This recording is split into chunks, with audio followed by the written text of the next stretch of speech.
2.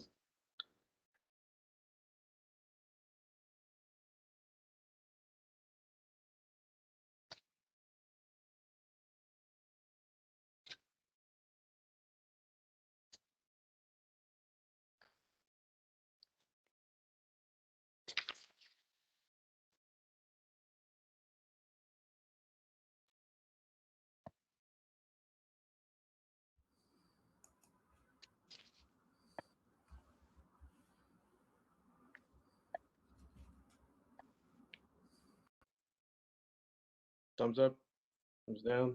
All right. Sure. Good evening, everybody. It's March 2nd, 2023, and I'd like to call the land use meeting of Community District 17 to order.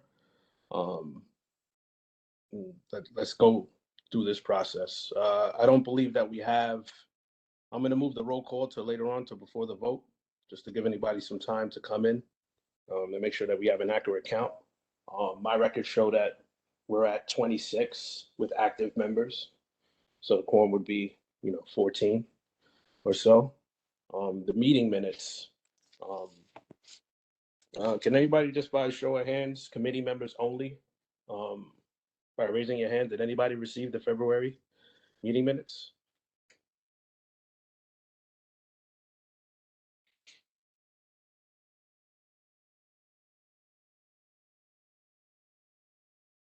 You did.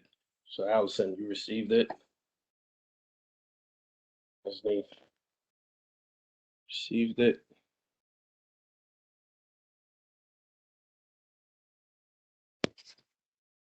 All right. Yeah.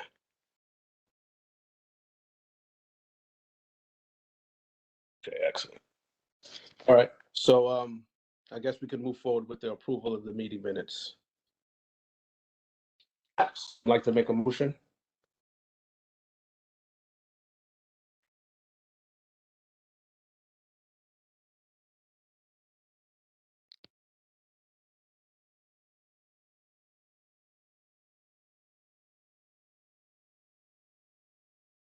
I'm not hearing anybody. Anyone speaking?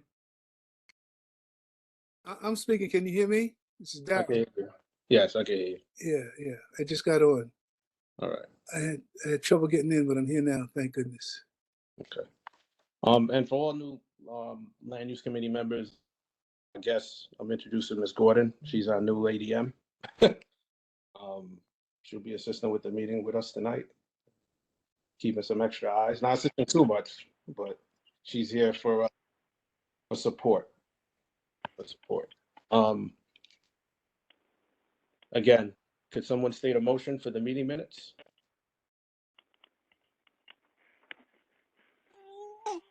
I, Osney Lewis, committee member, board member, make a motion to accept the minutes. Any corrections or with any items that need to be looked at? Do we have a second? I second Marguerite. All right. This item is open for discussion. Is there any adjustments, addendums, corrections that need to be made February 2nd meeting minutes?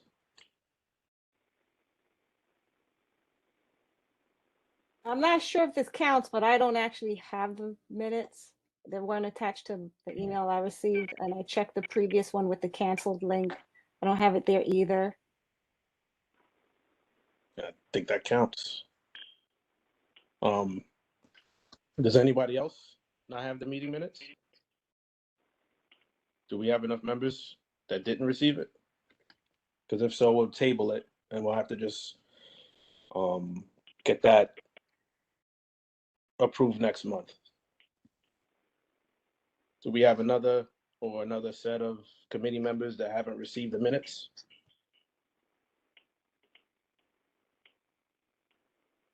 No, I received them. This is Darryl. I got them. I have no problem just abstaining. It was if you sent wanna move February forward. 22nd. Right, February 22nd, right. Yeah, I didn't receive that. And it was sent again today at 7. There are a lot of things, there are a lot of various notes on the bottom, so you have to scroll over a little bit. Well, all right. So we're still in the matter of discussion. Is there any corrections and adjustments that need to be made for the people who've received it? And I guess the people who haven't, that would just abstain from voting?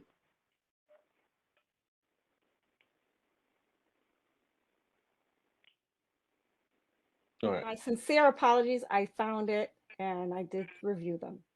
okay. So hearing no adjustments, right, I'm gonna go with a vocal vote. All in favor to approve, this is just for land members only, just for clarity. All in favor to approve the February 2nd, 2023 land use meeting minutes, say aye. Aye. Aye. Aye. All- Aye. Aye. All opposed? Any abstentions? Excellent. The motion passes. And we'll move on to the chairperson's report. Good evening, everybody. It's 30 days since we met last. Lots been going on. Obviously, you know, tonight we have our the gentleman from 5381 Kings Highway with the storage facility and the URLIP application. You guys should have received all the pertinent details in one form or the other. We'll be reviewing that tonight. I did attend the meeting with Ara Lewis, some representatives from DCP, who's also here tonight. I see you, Ms. Capuccio. Thank you for coming in. Just to review some of the stuff that's been going on with rezoning, you know, that's an ongoing conversation with what's happening around us as we're the victims of circumstance with our current zoning allows for a lot of as of right builds. There was another meeting yesterday, actually, that I wasn't a part of, but I'll share that information. There was some development or some conversations going on with 1106 Utica Avenue, which I believe in the past was supposed to be transformed into a tabernacle or some sort of house of worship, but it appears to be changing to residential use, which, because of the zoning in that particular area, would probably deem another URLIP application or special permit to move forward. As that information comes in, I'll share the information with you, and we'll make sure we're prepared for that as well. Conversations have been ongoing with the developments in our neighborhoods. A lot of pictures, a lot of conversations are going on. Obviously, we look to the situations around us and try to learn from them. I will be putting that link to our group chat in the meeting a little bit later, just so you could be a part of the conversation. A lot of information is passed, a lot of inside discussions are done. And, you know, it's a really excellent learning experience. A lot of people have more experience than others. We all share it, pooled. It's a wonderful environment. And I would suggest that anybody participate if possible, if within your means. It's an excellent place to be. Also, you know that this is for board members. Your presence at the next meeting, our next general board meeting, is imperative because we will be, although we'll be voting on this topic tonight, we do have a governing body, and that governing body is the general board, and they'll be voting on the official declaration for this particular application. So if you know board members or don't, you know that, you know, being online doesn't count, and we're going to need to be able to establish quorum at this meeting, excuse me, to make sure that we get our vote in and casted so that it can be counted. That would be for next month's meeting. I want to say it's on the 15th. So please make all efforts to be present for that particular meeting. That's for this month. This month, sorry, the days are, thank you, Ms. Frazier. For this month's meeting, we will be voting on the application, or the board will be voting on the application, and they'll be also doing a presentation, a small one at that particular meeting as well. And that concludes my report. Do we have any questions? Yeah, that might seem like the right thing to do right now because you're mad or whatever, but you didn't think that through all the way and think about the repercussions it was going to have. Excuse me? Oh, just emotionally stupid. I don't know if that was for me, but I'll pivot. No questions? I have a question. It's Allison Martinez, committee member. I just wanted to find out, like, when are these meetings occurring? And then is there, I just think that it would be more helpful if we could just know about them so that we could participate if we want to and provide our experience or just perspectives. I'm going to be completely honest with you. I didn't learn about that last meeting that I attended only about an hour before it started. It must have been missed, and I was contacted via phone, and then I entered the meeting shortly afterwards. I didn't have much notice myself. I agree. I feel like a lot of us should be involved in the conversations.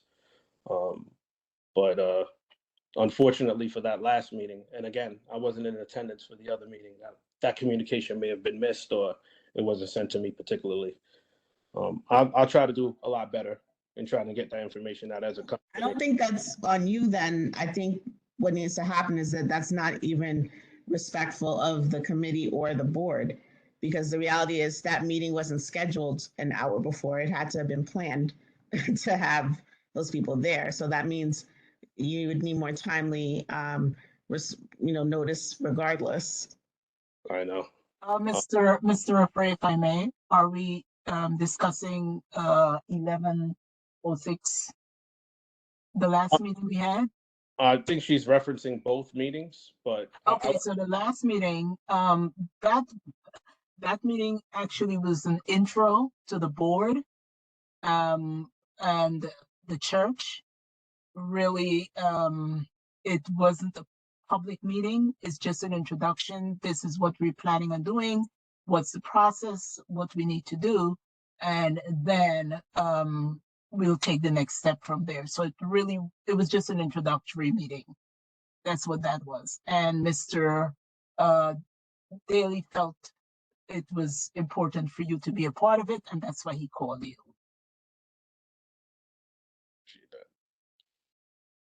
Yeah, but we'll circle back, and I'll mention it at the executive meeting about just communicating that a little bit better for anybody who wants to participate.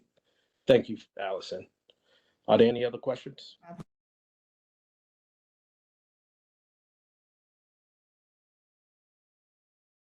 Sorry, did I hear somebody? No. Okay. Thank you. That concludes the chairperson's report. All right, we're moving into our presenters for the evening. Oh, wait, Osney, your hand is raised? All right, you dropped this in. All right, as we move on to the presenters of our evening, we did share all the pertinent information.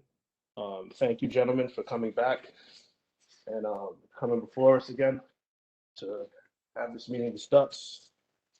Mr. Gurwitz and his team are going to do a presentation. I ask that everybody listen first. If you have questions, either utilize the chat to table those questions or convey your thoughts properly so that we could have excellent dialogue as the meeting goes along when they open it up for Q&A. There will be a limitation on your responses and how many times you're called on because it's a heavy meeting. A lot of people's voices need to be heard, and I don't think that it'd be fair to, constantly pass the baton back to the same player. So I ask that you listen. I ask that you take notes, gather your thoughts, and when it's your time to get on the podium, you say everything that you'd like to say. And anybody who is getting questions in a timely manner, or if you're tech savvy, I appreciate it if you would use the Q&A or the chat, which will be monitored, and we'll get your question answered there. Everybody cool? Thank you, Mr. Gurwitz. The floor is yours. Hi, good evening. Actually, I'll be doing a pre-introduction. So good evening, Chair Frey, Oh, hi. other members of the committee and guests. I'm Melissa Chapman with David R. Hutcher and Citron, and our firm represents Clarendon Holdings. They're the owner of 5381 Kings Highway, referenced on the agenda.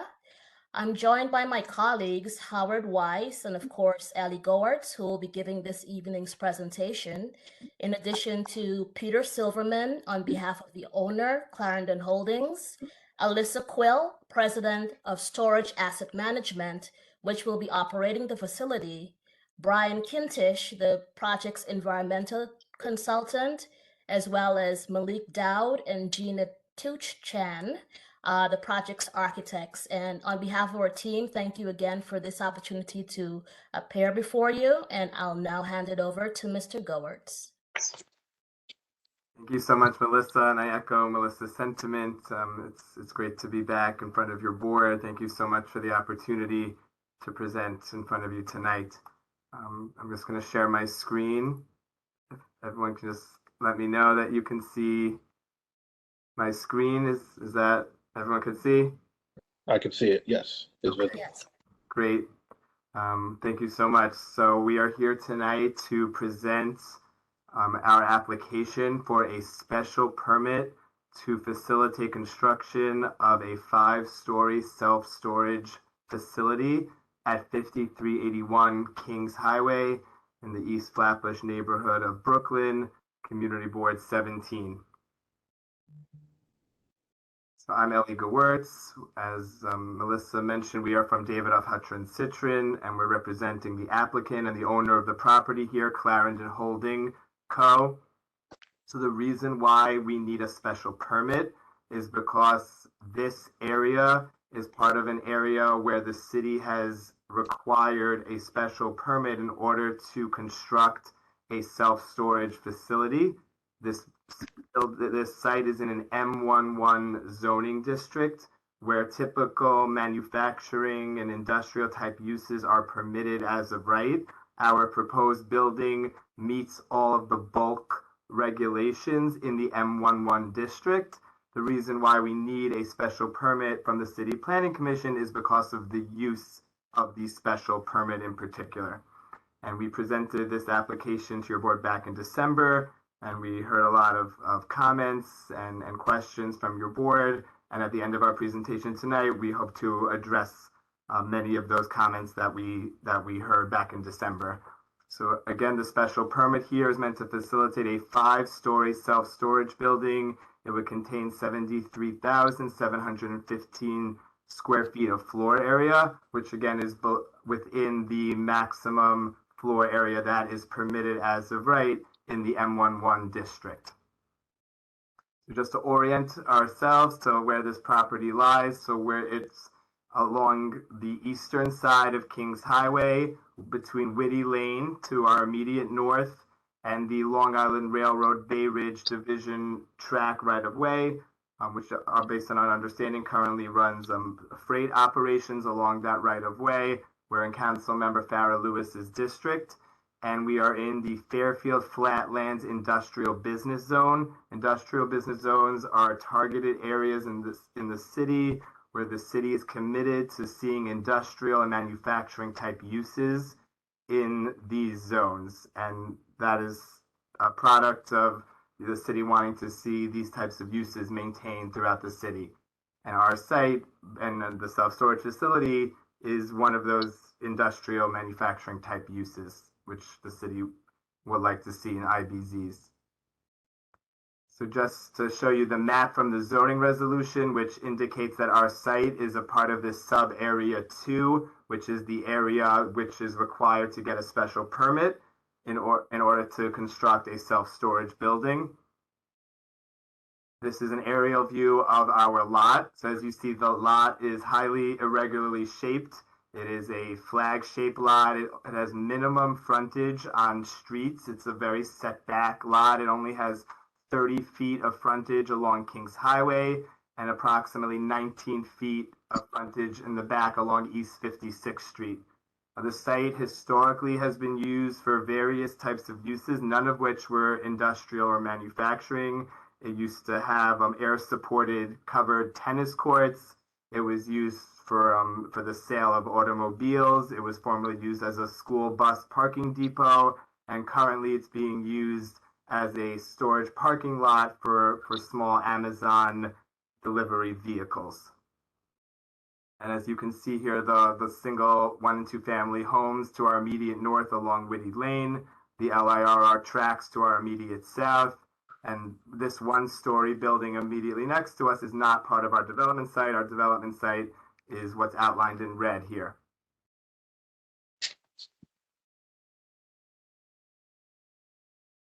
So here's just a view of our tax map, again illustrating where our development site is in relation to the homes on Whitty Lane to our immediate north. Here's our zoning map. So we are in, as I mentioned, in an M11 manufacturing district. To our immediate north is an R4 district.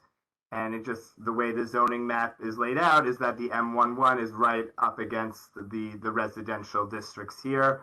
But in this area, there are, as you all are aware, there are a lot of manufacturing type uses, including the DHL facility, U-Haul, all reflective of the M11 zoning district that we are in.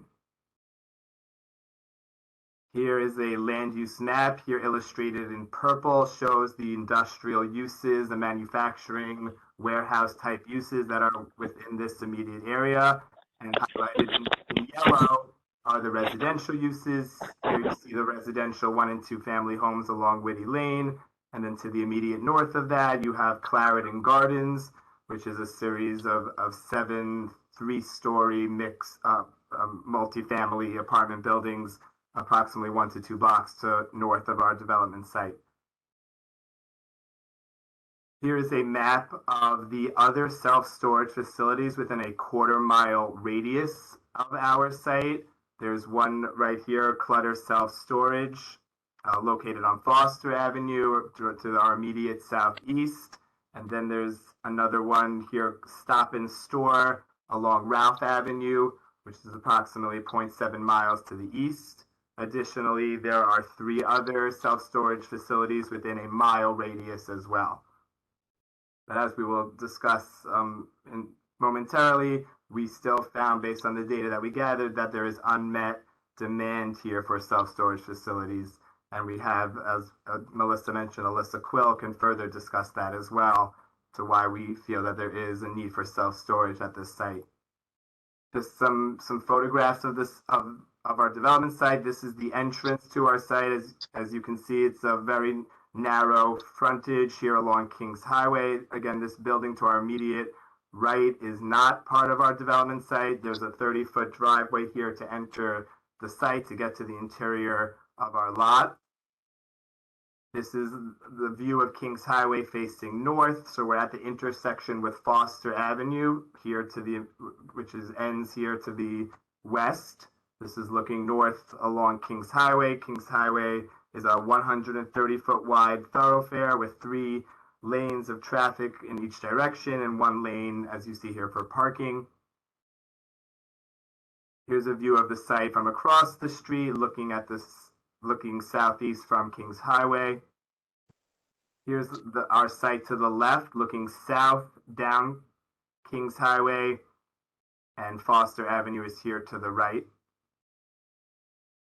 This is just giving you some surrounding context of what's around us. This is looking across the street from our site. As you see, low density residential here across Kings Highway.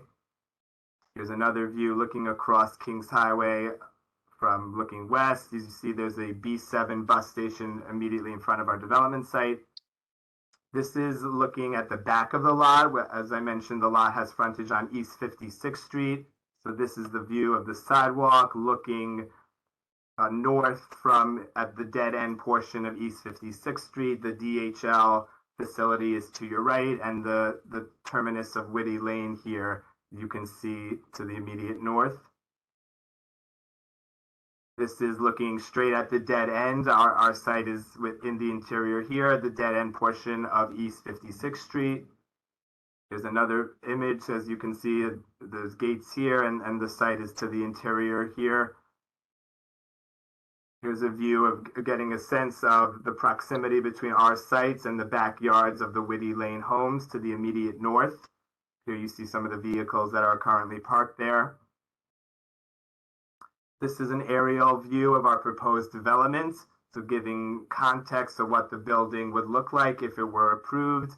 Again, it's a 5-story building. The height of the building would be 62 feet tall, and the clock tower portion would be up to 85 feet. We've made the facade that faces the backyards of the Whitty Lane homeowners more aesthetically pleasing, as opposed to just one solid wall. And you see here, this would be the entrance to the self-storage facility, to the retail and welcome center.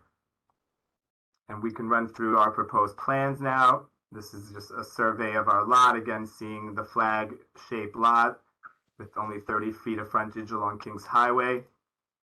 This would be the new proposed gate to enter the self-storage facility. We'd have 2 lanes of traffic, one to enter and one to exit the site. This is a 30-foot wide driveway, and we'd be providing a 5-foot sidewalk right here for anyone accessing the site by foot.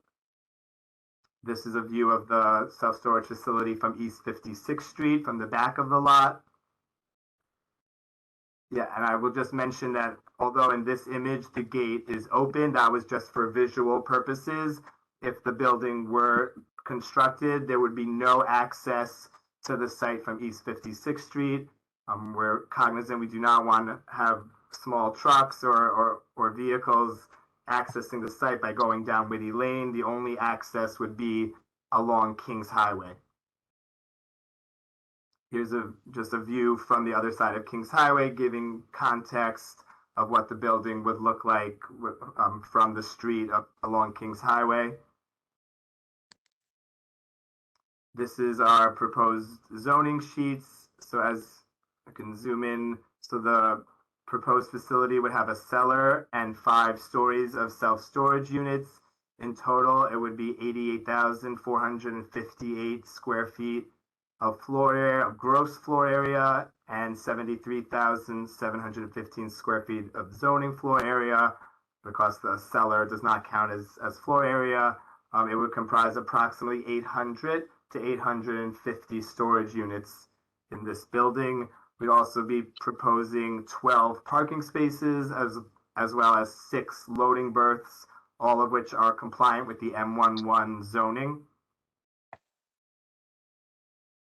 Here's a view of our site plan.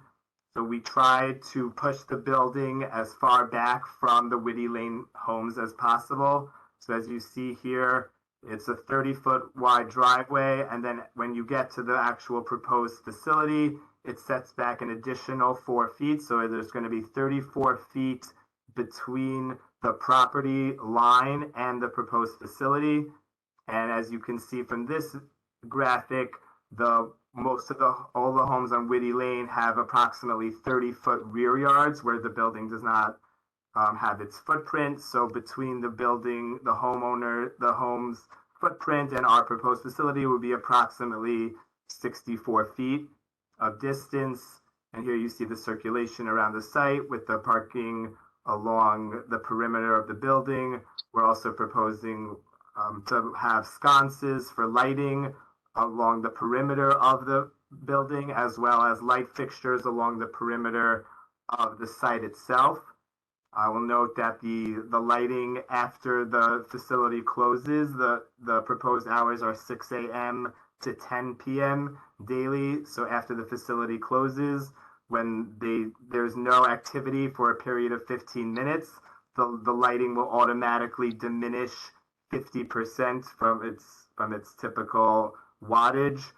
This way, keeping the site secure, but also being cognizant of the later hours and having dimmer lights when nobody is at the site.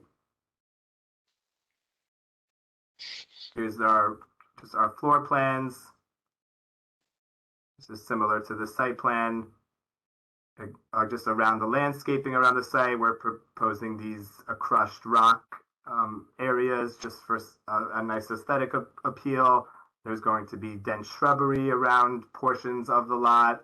Additionally, I will mention there's going to be an 8-foot high fence that we're going to put up along the property line with the intent to shield the neighboring homeowners from any adverse noise impacts, which we are not expecting to have too many, but you're again putting a soundproof fence to provide a buffer between the neighboring homeowners and our proposed self-storage facility. This just is our sections showing how the building would comply, as I mentioned earlier, fully comply with the bulk regulations within the height limits prescribed by the M11 zoning district. And then here are our elevations of the proposed self-storage facility.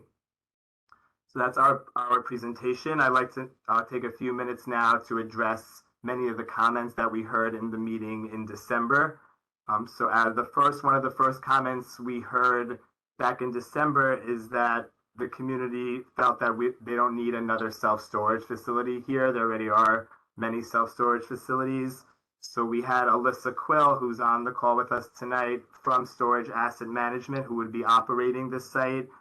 She calculated using two distinct methodologies, and Alyssa can speak to this further. She calculated that using the first methodology, which she refers to as the units per household method, that there is 231,500 square feet of unmet self-storage facility demand within a 1 mile radius. And then if you expand that to a 3 mile radius, that unmet demand increases to 2,554,000 square feet. And again, Alyssa can speak to how these methodologies are calculated. And according to the second methodology, which is the square feet per person methodology, the data show that within a 1 mile radius, there's an 88,466 square foot unmet demand for self-storage. And then widening that to a 3 mile radius, there's an unmet demand of 1,076,000 square feet. So Alyssa, who's the president of Storage Asset Management, they have 200 facilities that they operate nationwide. She has determined that there is an unmet demand for self-storage here, both for residences and for local businesses. So that was our response to that first comment that we heard back in December. Another comment and concern that we heard from the community was regarding potential adverse traffic impacts coming to the site because there's going to be 800 to 850 storage units. So as Alyssa has pointed out to us, from a national standard, first of all, self-storage is known to be a very low traffic generating use compared to other industrial type uses. And Alyssa also gathered data for us from 8 existing self-storage facilities within Brooklyn itself. And that was a comment we received back in December, that the data we were showing was not Brooklyn specific. So Alyssa gathered data of 8 self-storage facilities within Brooklyn. And based on that data, which was, it gathered how many people visited the site per month in the year 2022. So very recent data. And based on that data, we concluded that there would be approximately on average 16 vehicles coming to the site per day over a course of a 15, 16-hour day. So as I mentioned, the facility would be open from 6 a.m. to 10 p.m. We also note that most people come to their self-storage facilities between 7 a.m. and 8 p.m. So within that 13-hour window, there would be approximately 16 vehicles coming to the site per day. So those would be spread out, and they're not all going to be coming at once. And we're providing 12 parking spaces, which we feel will more than meet the demand of that on average 16 vehicles over the course of a 13 to 16-hour day.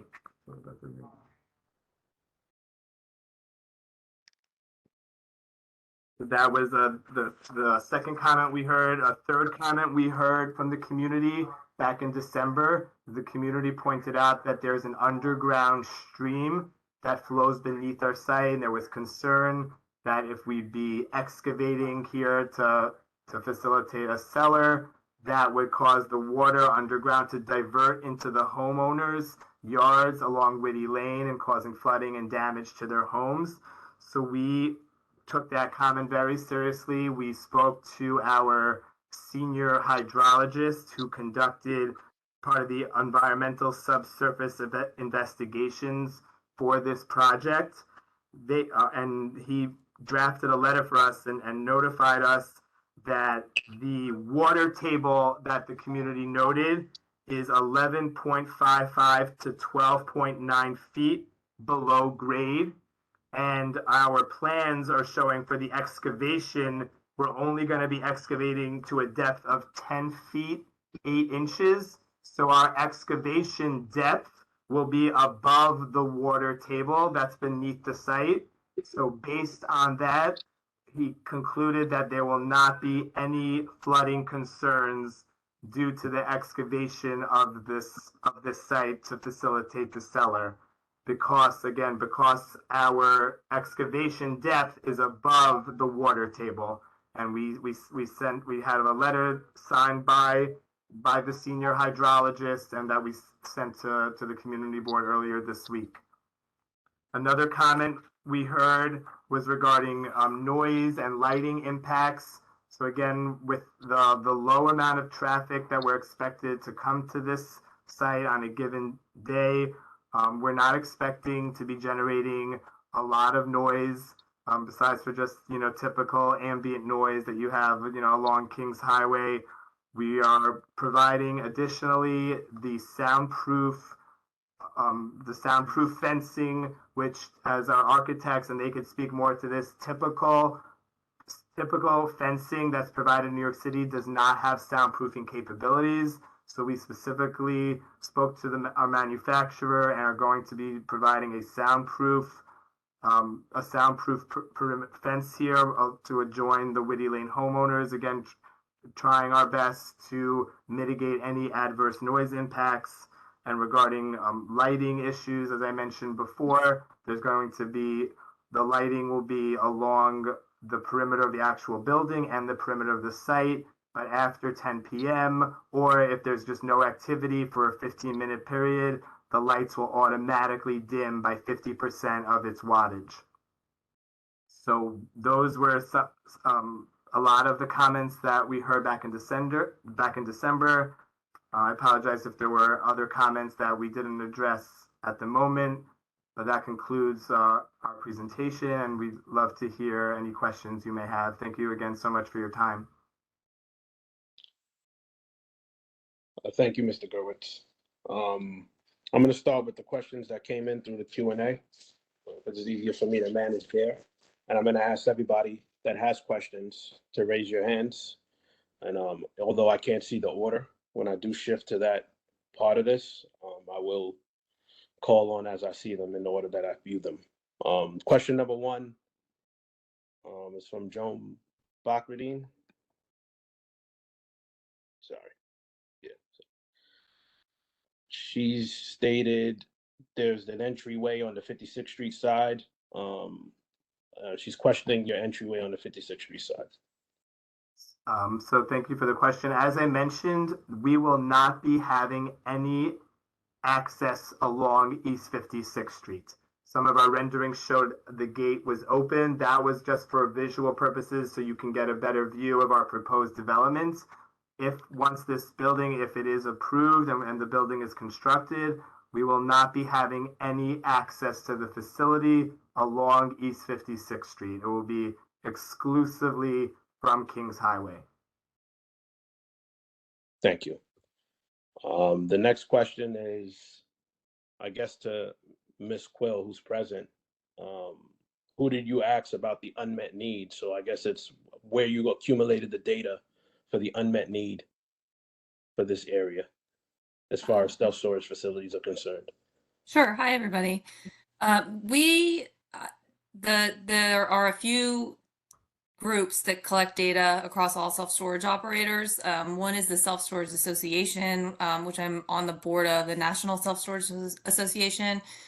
And the other is a group called Mini Storage Messenger, and they release a self-storage almanac every year. So they gather supply information, rate information, occupancy information, and demand information across the country and update all of those reports and findings each year. And so they report by MSA, state, urbanization, age, demographics, the demand, and then they also report the supply. So we used their data in coming up with those assumptions. And it's actually conservative because the demand that we estimated using that information is only residential demand. And so about 11% of residential households use self-storage. A very similar number of percent of businesses use self-storage. About 11% of all small and large businesses use self-storage, and we didn't include any businesses in that estimated demand remaining. Thank you, Ms. Quill. I guess the next question is more for an architectural design perspective from Ms. Viglianti. She's asking why 5 stories? There isn't anything that high in the neighborhood. So that's her question. Why such a mid-rise, or why are you raising this facility to the 62 feet you mentioned? Let me address that because this is Howard Weiss. It's more really an economic and land use perspective than an architectural issue. So again, as Ellie had pointed out in his presentation, this is a facility that's going to have 800 to 850 storage units, which is what makes economic sense. And Alyssa could address that, complement this if she thinks necessary, but that's what makes economic sense for the development of a self-storage facility. The 5 stories is what's permitted as of right, irrespective as to whether this is a self-storage facility or a manufacturing use that in fact wouldn't require any special permit and would not come before the community board or the city planning commission at all. And that's I think important to take note of, so that if we were not developing self-storage, but this were to be a typical warehousing building or any other type of manufacturing use, that's the building that could and would get built. But from a self-storage perspective, it's the economics of developing that type of facility. And in fact, the as of right envelope that's permitted here fits perfectly within what would be appropriate for this market from the perspective of an operator of a self-storage facility. Thank you. 2 more questions from the curated questions that I have control of before I open it up to the community to discuss with you. The one question is from Bree DaCosta. She's asking, will the entryway on Kings Highway require an access code after hours for security purposes? And how will you ensure the security of the premises and adjacent rear yards of the homeowners? Alyssa, could you address that, please? Yes, the gates will require, there'll be keypad entrances that only current tenants will be able to get in between 6 in the morning and 10 p.m. After that, it'll be completely locked down and even tenants won't be able to get in. Thank you. And the next question is, where is the estimated occupancy coming from? So I'm assuming, I guess your projections or the projections from nearby facilities.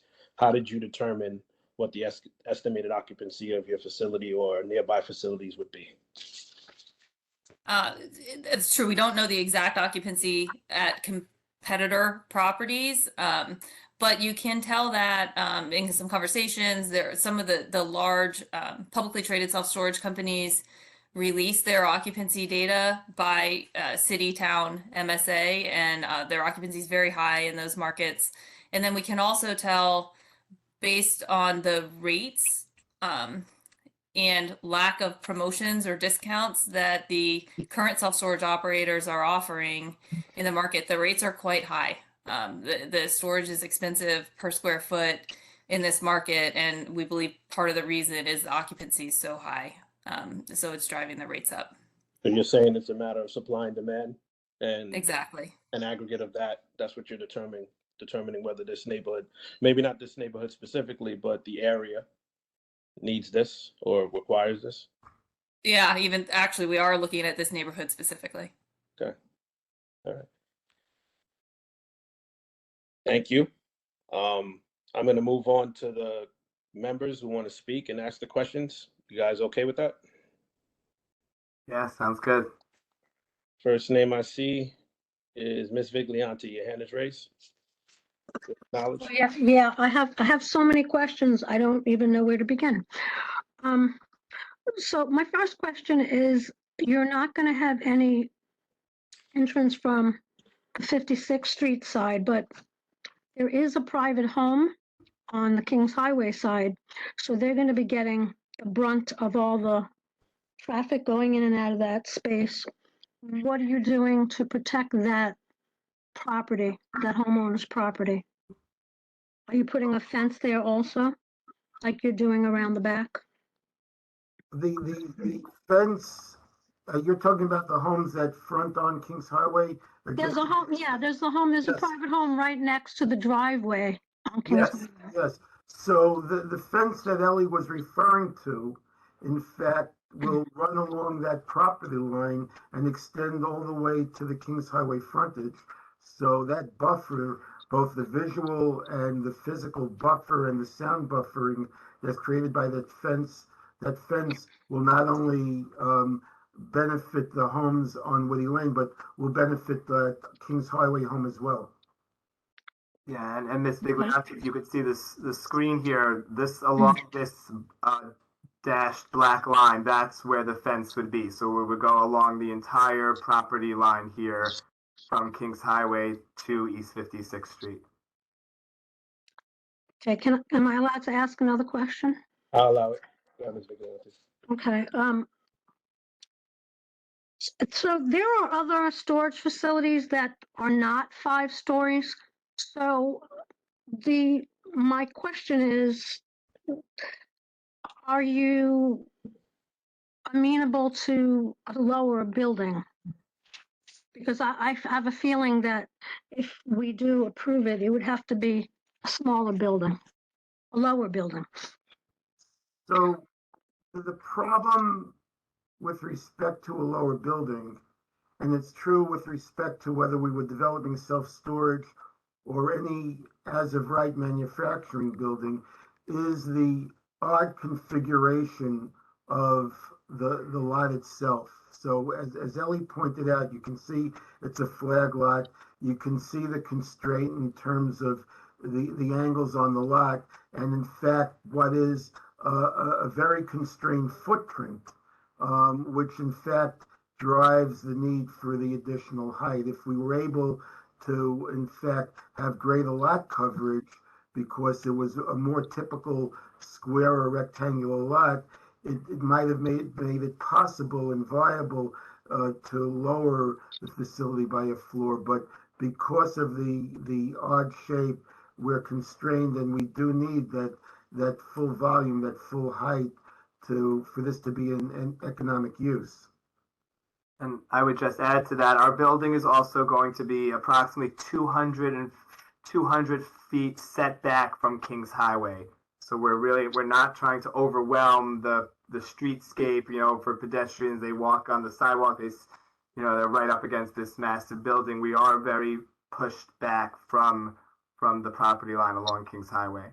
As well as being set back 60 feet from the Woody Lane homes.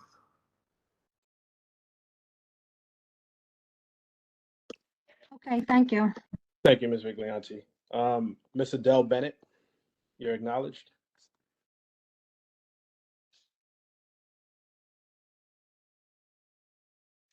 Ms. Bennett? Can't hear you, Ms. Bennett. Your mic is unmuted, but I can't hear you. All right.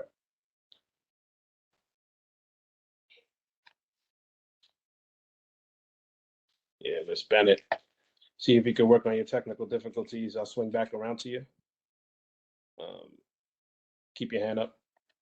I'm going to shift to Mr. Dawes. Mr. Dawes, could you unmute yourself? Here, how are you doing? Excellent. Thank you for asking my question. I put it in the chat before. Okay. I wanted to circle back to that. I'm sorry, that's my son. Maybe No, we we can all move deal to with that. somebody else and then we can come back to me. My apologies. No problem. Miss Hazel Martinez. You're acknowledged. Yes, good evening. Good evening. I have a couple of comments and concerns. Number one, I don't think anyone in our community is clamoring for storage. I mean, storage seems to be the first salvo that is thrown when they want when they begin to move us out of our community. I mean, because I'm sure that all these people sitting here, they don't have storage units near to them, but they're very happy making the money where we're living. And some of these storage units that they have in the area have a lot of rodents. And this particular facility is going to be up on a hill, like it's not level with the houses, it's above them. And then when you put your 5 stories on top of that, you're going to be much taller than the homes, I'm very concerned because you're actually only going to have 2 feet between the water table and where your building is. And I find that developers make different decisions after they get approval. So I'm concerned about what this is going to mean. And the last thing I want to say is how are they going to get into your storage unit when most of the day tractor trailers are blocking that section of Kings Highway, delivering to those other stores? Then we can't drive up that street. So, and all the businesses that you're noting there, DHL, they are the worst neighbors. So we're just getting another business that impact our lives negatively. So if I can address that, and I understand those concerns, and I want to go backwards.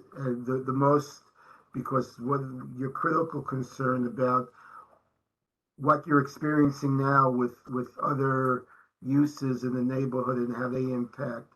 And I touched upon this when we were with you all in December, and it's not something that we say lightly, but truth be told, the nature, and Alyssa could speak to this, of course, much better than I can because she lives and breathes this every day. Self-storage facilities among various types of uses is probably one of the least impactful for all of the reasons that Ellie and Alyssa had spoke to, in terms of the fact that in terms of traffic generation, it's very low. The cars drive up, they park, and then anything that takes place is within the interior of the facility. You don't have tractor trailers coming here. For the most part, it's passenger vehicles. You may have from time to time what's referred to as box trucks, which are 2-axle, 4-tire, small truck vehicles. So those kinds of impacts that you're experiencing with respect to U-Haul and DHL and those other uses that we heard you talk about in December is not what you're going to experience with respect to self-service. Regarding your concern about developers perhaps pulling a bait and switch and coming to the community, presenting one set of plans and then going ahead with something else, one of the things you could take comfort in is because this is a special permit that has to be approved by the City Planning Commission, whatever gets built here has to be in compliance with the drawings that are approved by the City Planning Commission.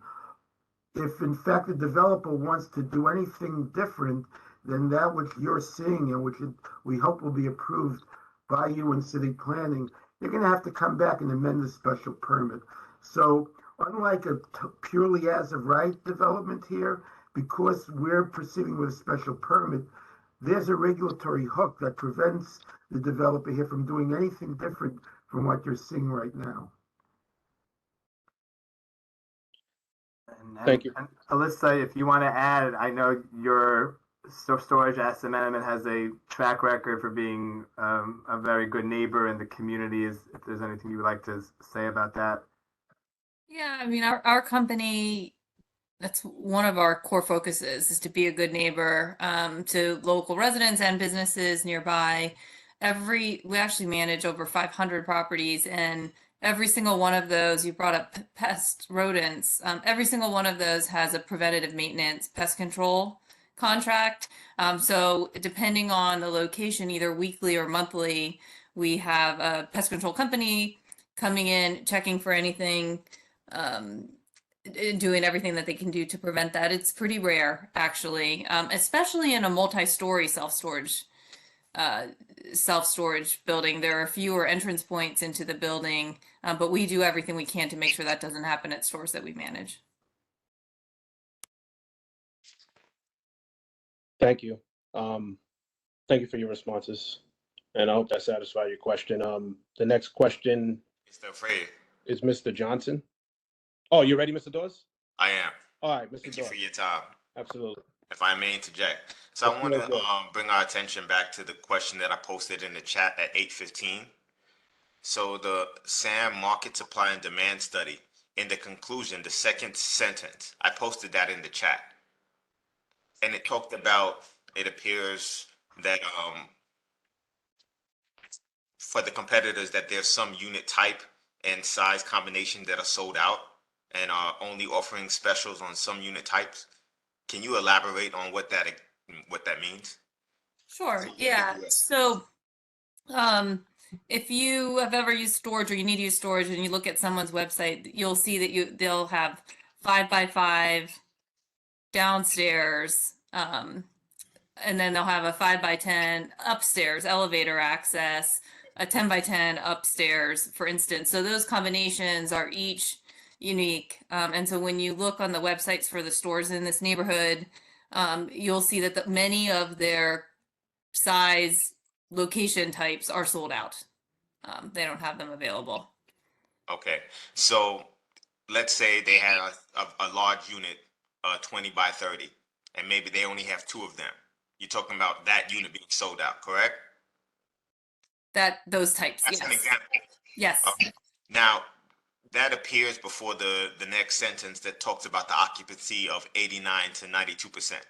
Are we using those assumptions to that ambiguous statement before to make the occupancy rate, to estimate it? Occupancy of like the typical occupancy rate in that market of 88 to 92% is based on the national self-storage REITs that have to submit filings to the SEC every quarter, and they have supplemental financials that show their occupancy and rates by MSA.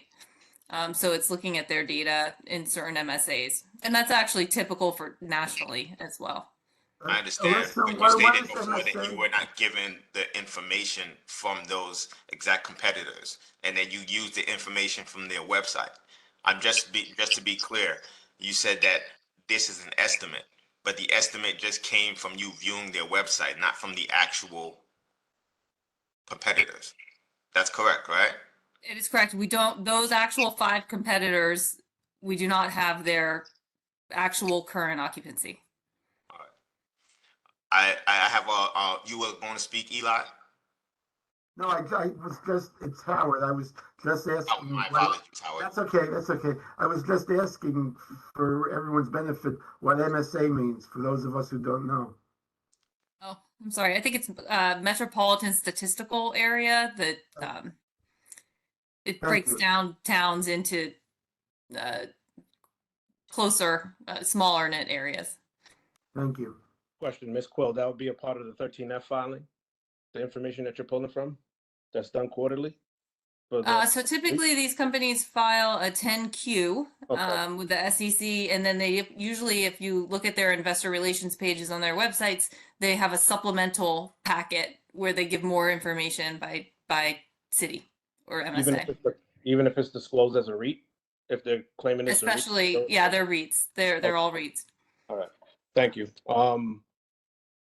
If I may just follow up. Yes, please. So in the December meeting, I specifically asked, we got a quote about the average rate. So the average is about 16 cars per day, correct? Correct. All right. But I specifically asked in the December meeting about the amount of cars at the end of the month and at the beginning of the month. Because we know that people tend to use self-storage when they need it, when they're moving out or when they're moving in to a new place. Do we have any numbers on that? Because that was a specific question asked in December. The average rate can significantly decrease the amount because the outliers are going to be at the beginning of the month and at the end of the month. So do Well, we have those numbers? Yeah, Ellie and Alyssa, correct me if I'm recalling wrong, but I believe at the peak that the number might be in a given day 30 vehicles over the course of an entire day. Well, the data that we gathered showed that it was per month, and they found that the highest month in 2022 was December. And Alyssa could speak to more as to why, with the holidays, people may be moving around at the end of the year. And So they found that's that, not my question, just to be specific, Eli. You're Yeah. giving me the monthly, daily, the daily average per month. But in the last meeting when we spoke in December, I asked specifically about the end of the month because the nuisance will occur at the end of the month and at the beginning of the month when there's an influx of new customers or there are old customers leaving because they have gotten another place, so they no longer need storage. So in December, we Yes. specifically asked about that. I'm asking for those numbers. Yes, Dr. Dawes, I You can understand call your me Dale. question, and you're right that the activity at storage properties does tend to pick up a little bit more in the beginning of the month and the end of the month. I don't have the data that we got was from a national gate and keypad vendor, so they were able to pull specific how many people use the keypad to enter. They did not, they could not share with me by day of the week or day of the month. So it was just the monthly data that they were able to give us. So I don't have that, but it does slightly pick up. So at our 500 properties, I would say the first week and the last week of the month might generate 40% of our traffic, and then the rest is spread out throughout the rest of it. So it picks up a little bit, but it's not crazy. We don't, for instance, we don't have to do any changes in our staffing at the beginning of the month and the end of the month because it doesn't change that much. It's a good question though, and you're right. There's a little more activity then. That's part of the nuisance that we're concerned about. Depending on where you live in Brooklyn, parking is an issue. So if we are having issues at the beginning of the month and at the end of the month because the parking lot can't accommodate everyone that actually needs to use it, that's a problem. Yeah, even if it doubles though, so even if we went from 25 to 50 people coming in during a day, that's still over, maybe you'll have 10 hours of office hours and 16 hours that people can come in and out. It's still very minimal and very rare to have a lot of people there at once. So I do understand, and I have used self-storage facilities on multiple occasions. When you enter, it's not always just in and out in 30 minutes. It depends on what you're doing. And if the nature at the beginning of the month is that you're moving everything in or that you're moving everything out, it's going to take longer time. But I don't want to monopolize the conversation. I yield the floor. Appreciate it, Mr. Dawes. I'm circling back to Miss Bennett. Just so you know, there's just another 5 residents that want to ask questions. Miss Bennett, is your microphone working?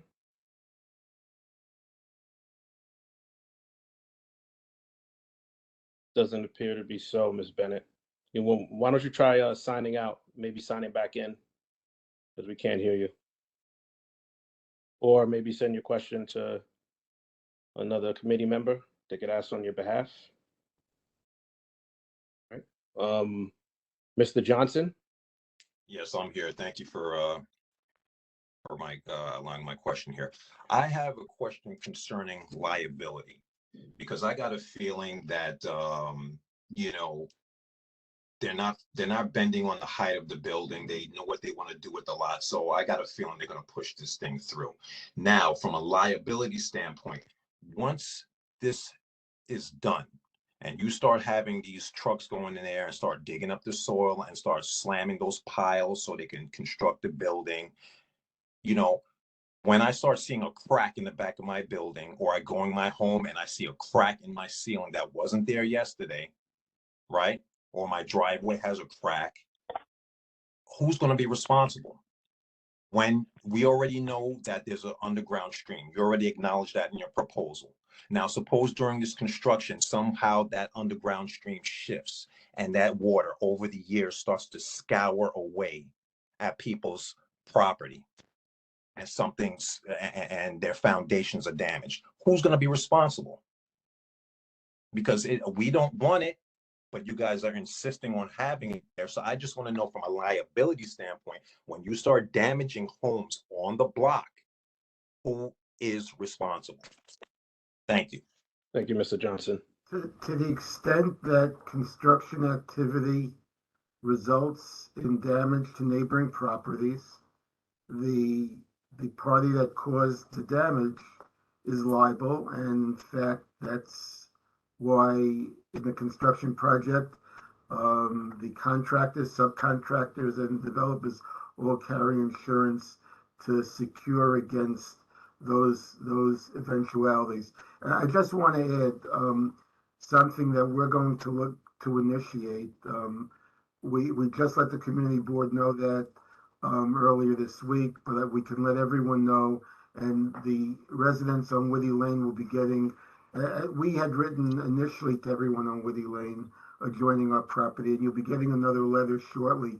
We're going to commence scheduling meetings with the neighbors. We're going to in fact, our office is working on locating a venue close to everyone's home, probably one of the churches nearby.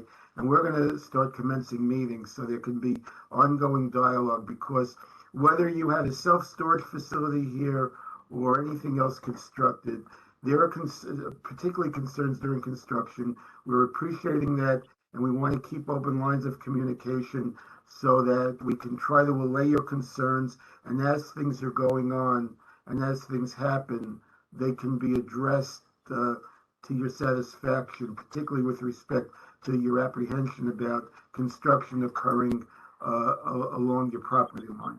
My main concern is that stream, because water works very slowly. It could, once it starts going underneath property and it starts scouring away at that dirt, this could take years and years and years. So now, are you guys going to, suppose you guys default or you go out of business? I mean, what's going to happen then? Suppose this storage facility is not there anymore. Now what happens? To the extent that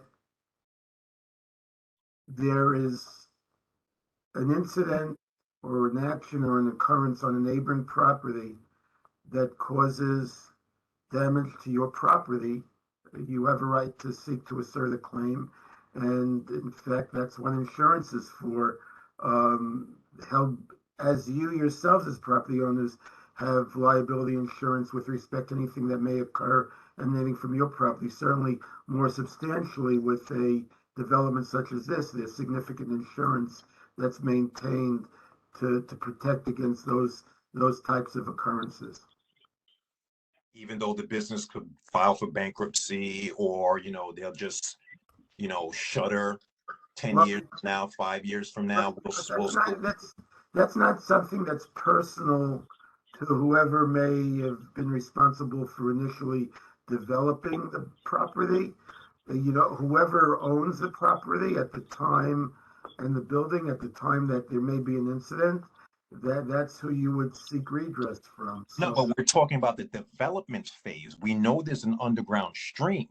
Well, during suppose you guys do something and you divert that water underneath our homes, and we don't find out about this till years from now. Mr. Johnson, if I may, I'm going to give you my email address. And then if you would contact me, I will share with you a copy of the letter that was furnished to us by Nicholas Recchia, who is a hydrologist, who in fact provided us with his opinion based upon, in fact, the boring testing that his firm did, that opined that in fact what you're concerned about shouldn't be a concern. And so my email address is hsw@dhclegal, David Harry Charlie legal.com. If you would communicate with me, and anyone could do this, I invite anyone to do this. I'm happy to share with you a copy of the letter that we got from Mr. Recchia, and I'm happy to share with you any other documentation that we have regarding this project, our plans, the study that Sam did with respect to the parking and traffic utilization. We're trying to be totally transparent, and we are not in any way, shape, or form minimizing any of the concerns that you or your neighbors may have. So please be in touch with me, and I will provide you with a copy of Mr. Recchia's letter. Okay, but no disrespect, and I'm gonna wrap it up, but if it has to be a it has to be someone who's independent. You paid that man. You understand what I'm saying? You paid him. What do you think he's gonna say? He's gonna back you up. Well, the facts are the facts, and based upon the test borings, he detailed where the underground stream is, the water table, and the depth of excavation. And based upon those facts, which are not subjective, they're objective, he on his letterhead provided an opinion professional opinion as to the fact that that wouldn't present the concern that you and some others have expressed about the excavation resulting in water being diverted to your properties during construction. Okay, thank you very much. Thank you, Mr. Johnson. Thank you. I'm going to acknowledge Allison Martinez, and then I believe Ms. Bennett's on the line afterwards. So, Allison Martinez, floor is yours. Good evening. I just went to a couple of questions. Will you be willing to basically indemnify the homeowners, even through the development stage, and then post to whoever owns the property afterward, requiring also land surveys and engineers' reports pre and post construction? When you say indemnify, they at least making them named beneficiaries on your insurance policies. No, that's not typical, but you would certainly have a right to proceed and make a claim against those policies should there be any damage caused to your property. I think that's what should be presented to as a sign of good faith on the part of the developer and whoever is going to eventually own that property for these homeowners you're asking them to assume a risk of what is known with a water table underneath and potential damage to their foundation. At the very least, that should be on the table for discussion. And it would be that you pay for them, but they would hire their own expert team to manage review. We'll take that under advisement, but I want to just reemphasize something, and I think it really is important. Had we not been developing this property with a self-service storage facility that requires a special permit, and we were just, as an owner in a manufacturing zone, developing as of right this building, which, as Ellie pointed out, the building itself is as of right in terms of zoning and building code parameters. If we were doing that, we wouldn't even be having this conversation. So, but because we are in the mode where we are seeking a special permit, we are here, we do want to have a dialogue. We'll take under advisement what you've suggested. We will, as I said, there is going to be a subsequent meeting with the Woody Lane homeowners, and we could have a continued dialogue regarding your suggestion and your concern. I think this is the same line of argument that was brought up in December. It's this basically an underlying threat that we could be doing something worse, which is exactly the language that was used in December. The reality is this is exactly the things that you should be proposing when you do community engagement with communities, especially communities that have been underserved and are already dealing with the aftermath of overdevelopment. So that should just be part of your toolkit as something that you offer as good faith, at least a discussion. So that's number one. But two, have you consulted with, or at least had some kind of discussion with DEP and DOT? Because there will be an impact in terms of looking at that traffic pattern in the fact that there is not much of a way to get out. It seems like you'd have to make a U-turn to get out of the facility anyway, or back onto Kings Highway. But the fact is, even though your business doesn't use like tractor trailers do clog up that side street right there. You often see impact from, you know, the auto sales place and the pharmaceuticals place as well, that have trucks that are, you know, that clog up that area.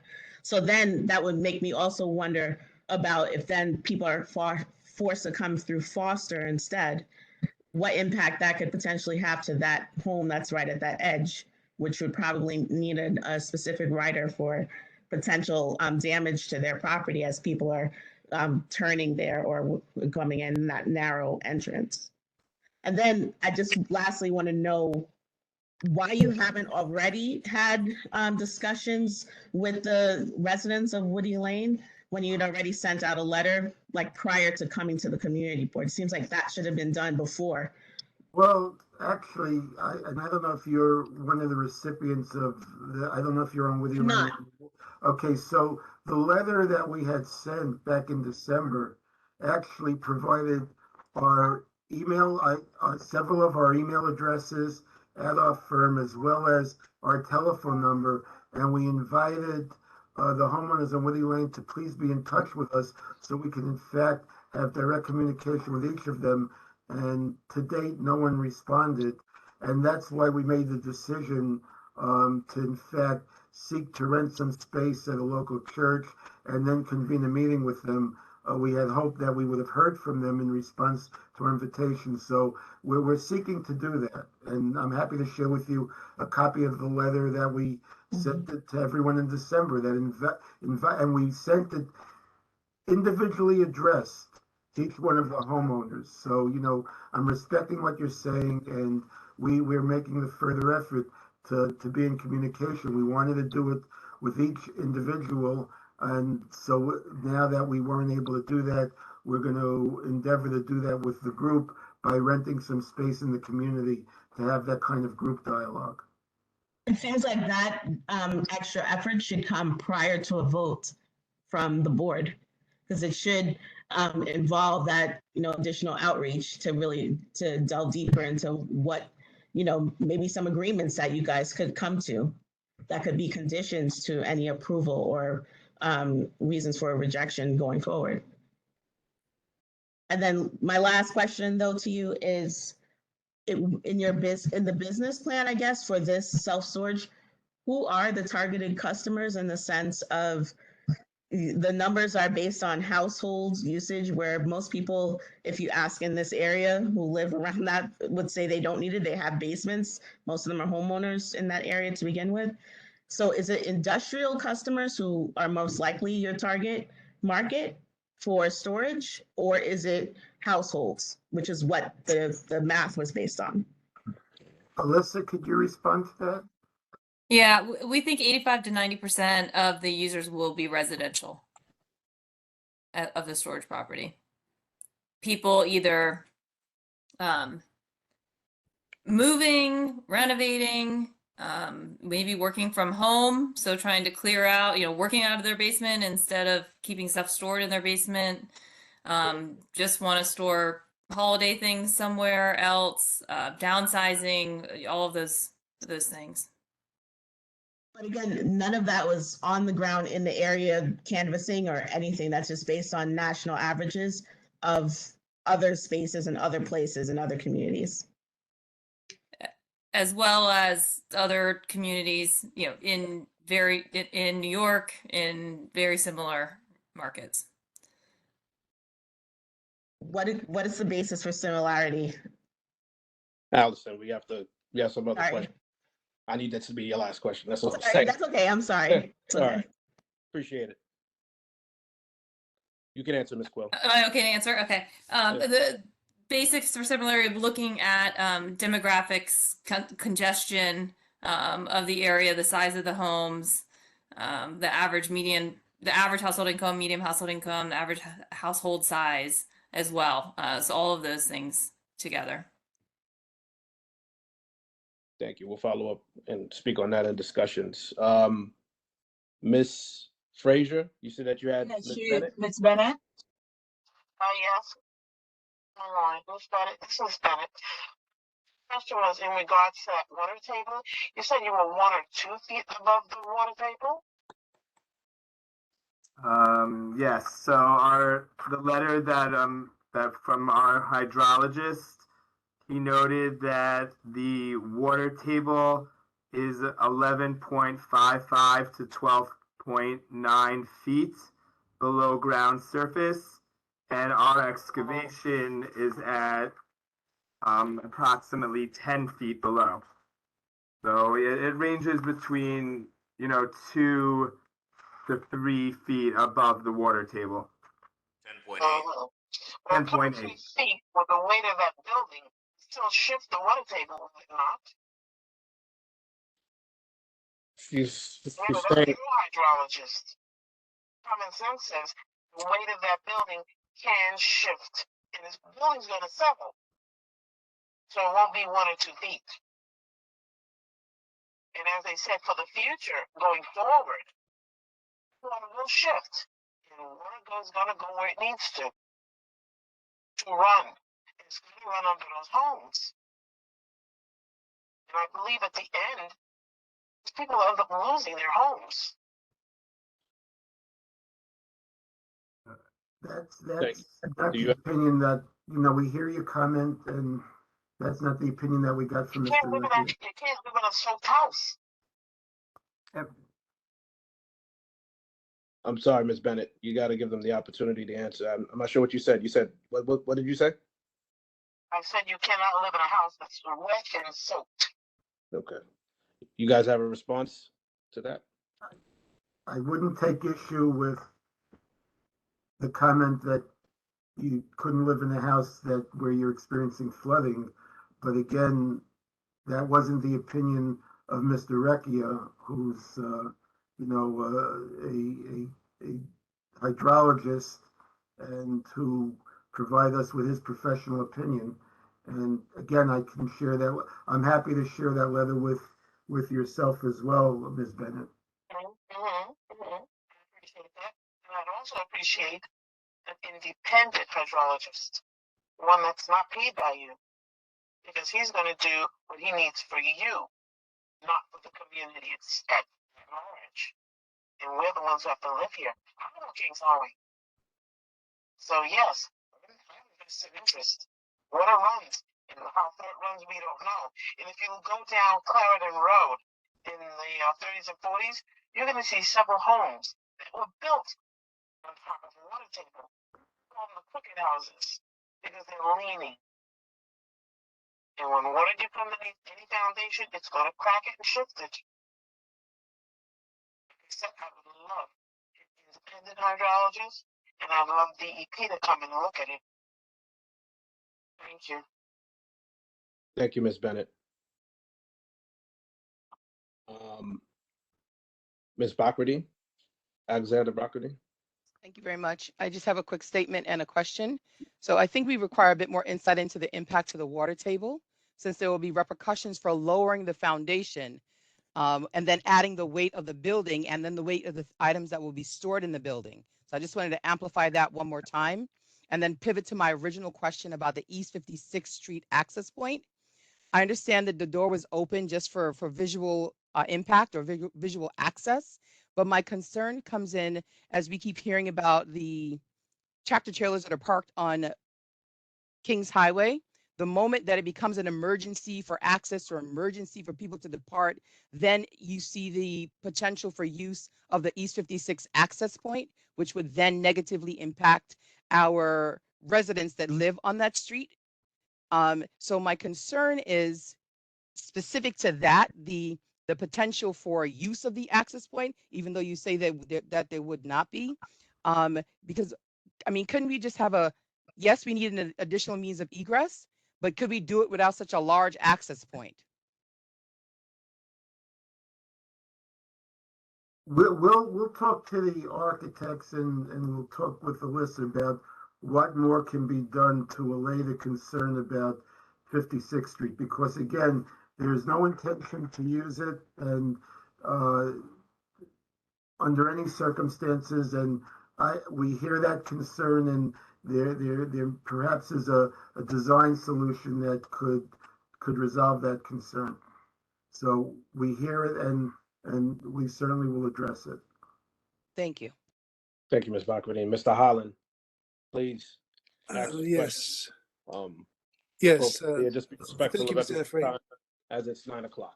Yeah, okay. I just want to say a couple of things. I'm kind of livid, and I want to make some points. Number one, I made a presentation on January 5th following the developer's December presentation.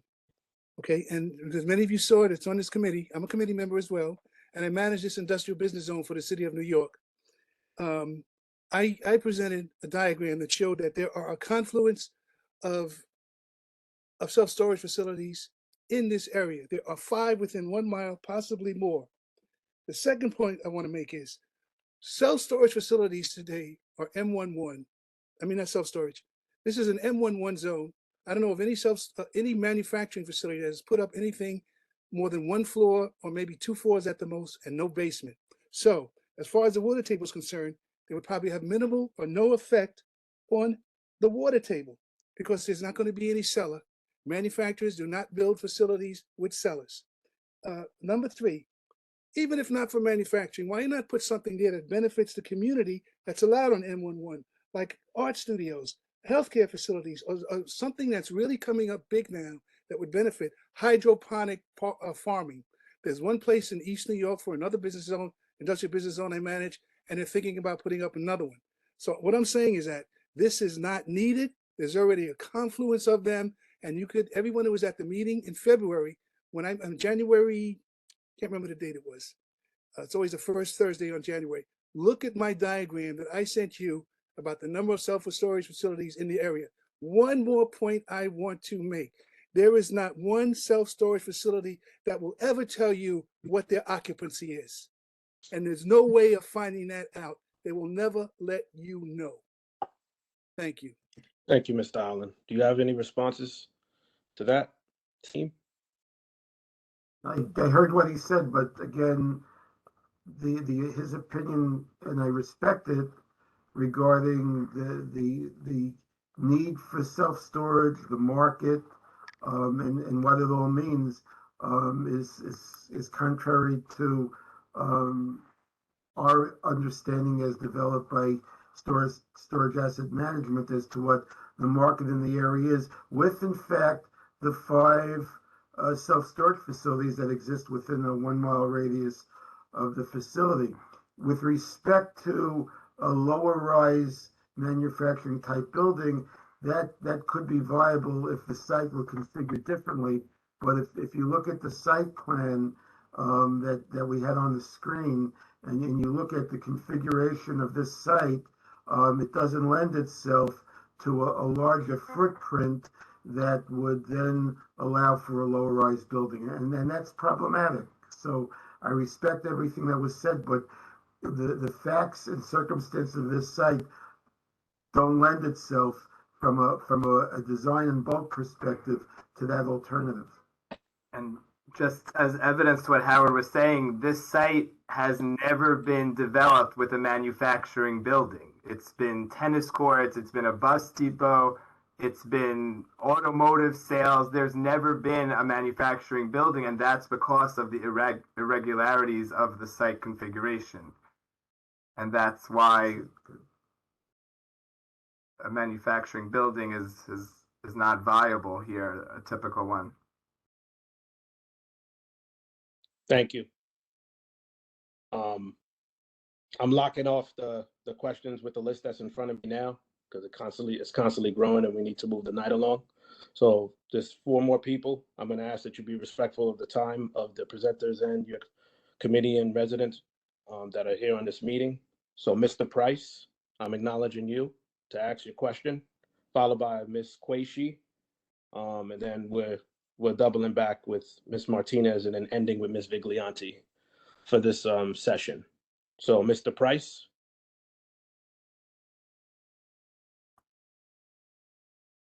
Good evening. Thank you, Mr. Price. Good. It's good to be back. I haven't been getting these emails for these meetings. We'll fix that. I had 2 quick questions. Absolutely. The first is, can I please get that email address again? I heard HSW. Yes, HSW at David Harry Charlie, DHC legal, legal.com. And the first, and the before that is H as in Harold, S as in Sam, W as in William?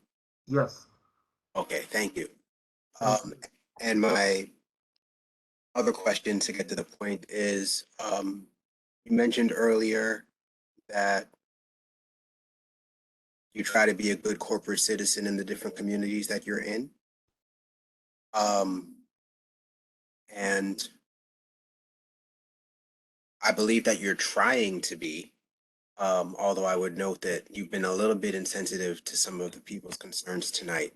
And that concerns me, but I don't think that's a deal breaker. My question though would be, in light of the opposition that's been shown so far tonight, what do we get?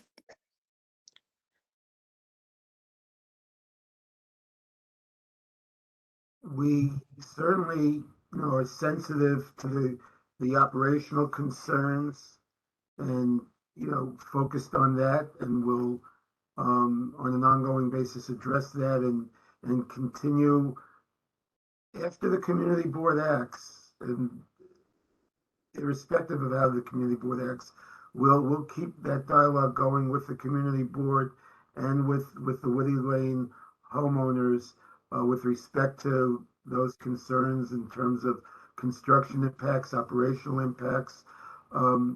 With respect to the building itself and the bulk, the 5 stories, the density, that's something that we really can't compromise on, because, and Alyssa can speak to this, it will not then be viable in terms of the economics of developing and operating self-storage here. So we will do everything, anything we can do to mitigate concerns about impacts, but we can't, being very transparent and forthright, we can't offer to in any way alter the building.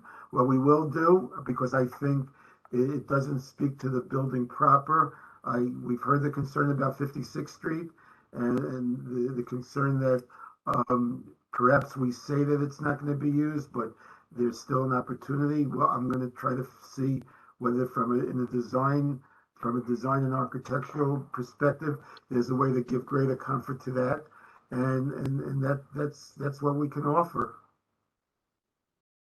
But in terms of your corporate social responsibility or your corporate community involvement, what does that look like in other communities that you've done this in? Alyssa, would you like to speak to how you've interfaced with the host communities where you operate other facilities? Sure, yeah. And some of the things we've done at other facilities are in part of the design of a newly built self-storage facility. We've built some like large conference rooms, boardrooms that we would allow local organizations to use for meeting space for free. We donate storage units to many local nonprofits. We've allowed them to use our space as needed. We've hosted business events. We've shared video. We'll have surveillance cameras around the facility and around the entrance. And so if things happen on Kings Highway, we'll have video footage that we can share with local law enforcement or other communities as well. So those are some examples, but really open to getting to know people and seeing what the local community needs and if there's anything we can do to help. Thank you. Thank you, Mr. Price. Ms. Quashie? Hi, good evening, everyone. I have 2 simple questions. One, who are you marketing this storage facility to? And the second question is, how do we benefit from this storage facility in our community? I just don't understand. There are a lot of people in your community using storage already, and the rates at the local storage facilities are indicative of that. So I think for those people using storage in peak season in the summer, actually can be very hard to find locally. And so we'll be marketing to anyone who lives in the area, who works in the area, who is running out of space, or honestly, most people using storage are in a tough situation. So somebody moved into a nursing home, or they're going through a divorce, or they're moving for whatever reason, which isn't fun.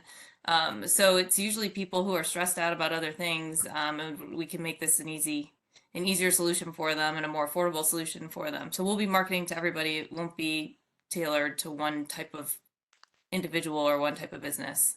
So what you're saying, the other storage facilities that's in a 1 mile radius are all full to capacity? I don't know that today. I can tell you that they in the in the summer, like late spring, early summer, they'll be pretty full. So they may not have sizes that somebody needs. If I can supplement that, Ms. Quashie, because it's I think, an interesting point. It's something that Alyssa educated me to, and she somewhat touched upon it when she talked about the high rates that are being paid now based upon what she knows with respect to your local market. By introducing more competition and additional units, it's going to have the effect of driving down somewhat, in fact, the rental costs across all of the self-storage operators in the neighborhood, which I think is, Alyssa, correct me if I'm wrong, part of the benefit that you were alluding to. And my second question is, how does the community benefit from this? I don't see any benefits because, it doesn't benefit the seniors, it doesn't benefit the young people, it doesn't benefit. I don't see the benefit to the community. It doesn't add any beauty. It doesn't add anything but traffic. It doesn't. I don't see anything positive from it. Help me to understand what it adds to the community. It gives me a lot of I'm not comfortable with it because it gives me the thought that some people might be losing their homes because there's a potential of flooding. We already have a flooding issue with all the buildings that's coming around in this community where there's no infrastructure for it. And with the flooding that we have with the storms, with Ida, that we just had recently with the sewage, I wouldn't want to put that impact on somebody else. And they didn't even get paid from FEMA. With whatever they got from FEMA was like a couple $1,000s. And if something happens in the next 5 or 10 years, and you guys may have said, well, this was not feasible, we didn't make any profits, you're gone. So I wouldn't want to put that on somebody. So help me to understand how this is going to benefit the community. Well, I think beyond the fact that it becomes an economic use of this site, and in terms of what could be developed here, it represents something that would be the least impactful. Beyond that, I think Alyssa touched upon various ways that Storage Asset Management has engaged with the community to in fact, provide community benefits. And certainly, as we move forward, we'll engage with the community board in particular and with the neighbors to talk about the kinds of things Alyssa mentioned just moments ago that SAM typically does with respect to other communities where it has facilities. So, we'll build on what she suggested in terms of things that might be done where you could, at the end of the day, feel there are ancillary benefits beyond the fact that there's a new business being developed on this site. Many startup businesses use self-storage, so they may not be able to afford their own space or rent or big warehouse when they're just starting up. But young, medium age, older entrepreneurs that are trying to get started and have some supply and they're shipping things somewhere and working from home with an over the internet business, for instance, use self-storage as well. So there are some local small business economic impacts as well that can be beneficial. And I'd also add, it also brings eyes to the street with having an active business as opposed to a vacant lot with just some cars being stored. You have, more activity, which lends itself to less crime. There's going to be security cameras, so that could also be a benefit as opposed to just a vacant lot that stores Amazon vehicles.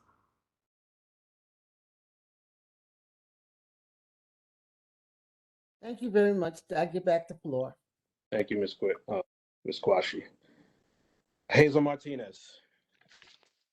Yes, I have. I just want to remind everyone of the conditions under which we have been living with developers all up and down Farragut Road, Glenwood Road, New York Avenue.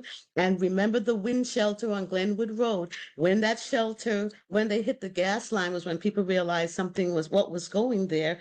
And to this day, people's homes, the foundation has been damaged. The walls are separated from the floors, and they have to live with that because the developer is not going to, they tell you one thing, but when it comes in reality, when it really becomes an issue, they're not there unless you have counsel ahead of time and get an agreement with them. That's all I have to say. Thank you, Ms. Martinez. And ending with Ms. Viglianti, the last question of the evening. Okay, I have two comments and two questions. I'll make them quick. The first comment was, I would have to respectfully disagree with the gentleman when he said that it's the least impactful use of the site. I don't agree with that. The other thing is the letter from the hydrologist, yeah. Did you send that to Community Board 17? And if you haven't, can you please do that so that we all get a copy of it? I can confirm that they sent the letter. There was a miscommunication in its Have that distribution. letter? We do have it in our Okay, possession. and then I would like us to be involved when you have the meetings with the neighborhood. I would like Community Board 17 to be at those meetings. So if you could let us know when those meetings are gonna be. And then my question is just for my own clarification again. If this is an as of right development, what do you need the special permit for exactly? The use that we're proposing, the self-storage use, requires a special permit. What we were trying to point out is the building itself, in terms of its height and its density and all of the applicable zoning bulk parameters, that would be as of right, so that if it were not a self-storage use, we wouldn't require the special permit. But because the use is self-storage, that's why we require the special permit. Okay, so it's not for height or it's not for spatial, it's not spatial, it's just use. That's Yes, what you're saying. Exactly. Okay. Correct. The envelope of the building itself is as of right. Okay, thank you. That's it. Thank you. As we, you guys want to make any closing statements before I make mine? Only that we certainly appreciate everyone's time, and as I said, we're committed to ongoing dialogue, both with the community board and the Woody Lane neighbors as we move forward to continue to discuss these concerns, and particularly with respect to construction impacts and operational impacts, to try to do all that we can to allay those concerns. Alyssa, anything? No, it's helpful to hear your feedback and just, thanks for having us and sharing your Appreciate it. thoughts. All right, so in closing, thank you guys for coming tonight and doing your application or doing your presentation in reference to the application that you submitted. I do appreciate that you tried to do due diligence, and you did have a team address our questions and you hired certain staff to move forward or to, to answer some of the questions from the prior meeting. That's a step in the right direction. Hopefully you acknowledge some of the concerns that were spoken about tonight. And the next steps. Want to make sure that that's clear, even though I'm sure you know, we will be having our vote tonight at the Land Use Committee level. Ultimately, that'll be a vote that gets taken and spoken with the executives, and we will also need you to be at our March 15th meeting to do a synopsis of somewhat what you're doing now to have an official vote by our governing body. That's the process. You guys fully understand that? Yes, thank you very much. All right, I just wanted to do that for clarity. At this time, we're gonna move forward and, go into our discussion period, which may go for a little bit. So you could stay if you choose, but we will be moving forward and we'll be moving forward and discussing this application at this time. Thank you. Thank Chair? you. Thank you, Chair. Mr. Chair.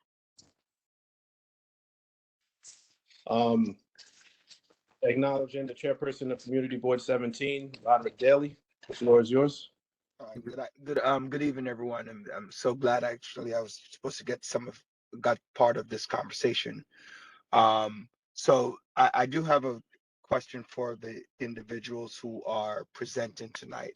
One of my I don't know if it was asked earlier, but for my clarity, why wasn't the Whitty Lane group contacted prior to coming to the board, so at least we have some informed decisions about what is happening? Because when we're going to be taking a vote to make a recommendation, that vote is not going to reflect what the Whitty Lane community has said. And I can, unless I get some kind of clarifying answers, to me, that's a vital component of what's happening. Secondly, Ms. Martinez brought up some very interesting point in what I've heard in terms of the effect of the storage place, and I would kind of like some response, feedback to what she stated before I feel like as a board we can move forward. I can answer the first part quickly. They did contact the Whitty Lane residents after the December 1st meeting.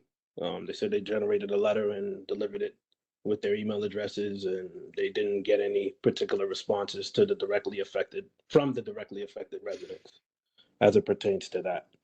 Do we have a copy of that letter? I believe they did send that letter to us. Can you guys confirm?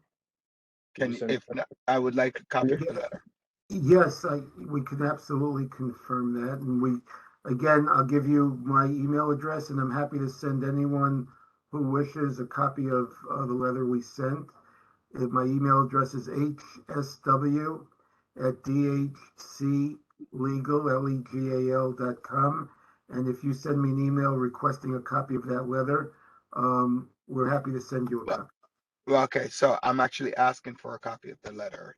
So I'm the chair of the land use will, I guess, contact you and give you my email so that I can get a copy of the letter before. We'll tomorrow morning send it to your district manager. Okay, thank you. Thank you.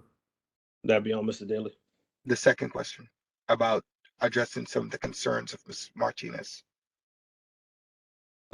They kind of addressed it when she was speaking afterwards, unless they didn't. Do you guys want to touch on that quickly so we could move forward? I believe as Ms. Martinez asked her questions, we attempted to answer. If there's something specific that you feel that we didn't address, we're happy to speak to that. She spoke about the impact on the community and what that looks like versus what in other words, you're saying A, but the expected outcome is not going to be A. It might be something different. So how do you ensure that the community, that if the storage place goes up, it just remains as a storage and does not have a negative impact on the community? As to your question as to how does one ensure that it remains a storage facility if it's developed, as I explained, because we have to obtain a special permit from the City Planning Commission, the only thing that we can develop here, as far as self-storage, is what is approved by the City Planning Commission. If we were to build the building and then 10 years, 20 years from now, decide that we wanted to develop something else, we could demolish that building and then, as any property owner with any property, just develop as the law permits us. But as far as self-storage is concerned, we can't do anything different than the City Planning Commission is going to be approving. Okay. Thank you. Go ahead, Mr. Chair. All right, thank you. Before we move into the, legislative or the business at hand, I do need to commence a roll call vote. So I'm going to be calling out names. This particular portion is just for committee members only. So just respond when called upon. Adele Bennett, I know that you have microphone issues and I know that you were present, so I'm going to check you as present. Allison Martinez.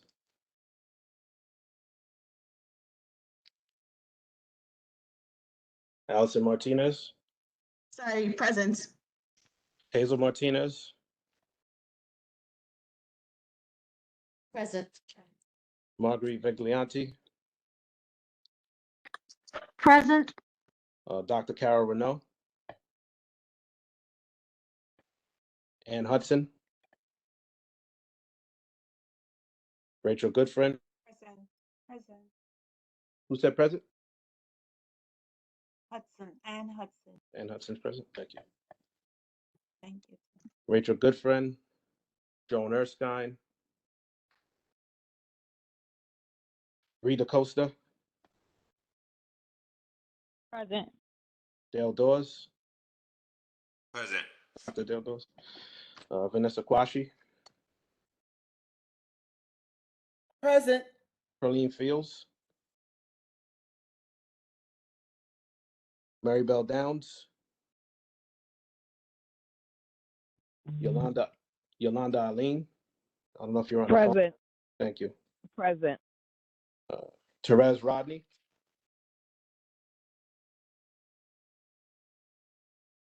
Julia James. Simone Sylvester. Lilith Robinson.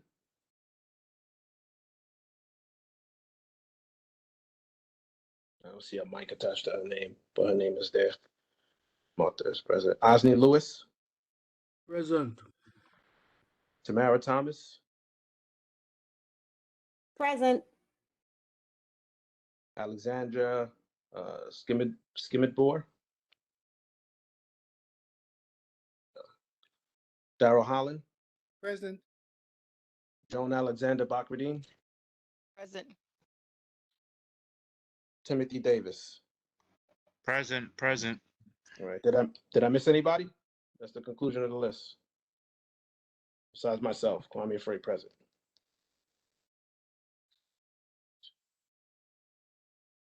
All right, cool. Quorum is established. Did somebody state the motion?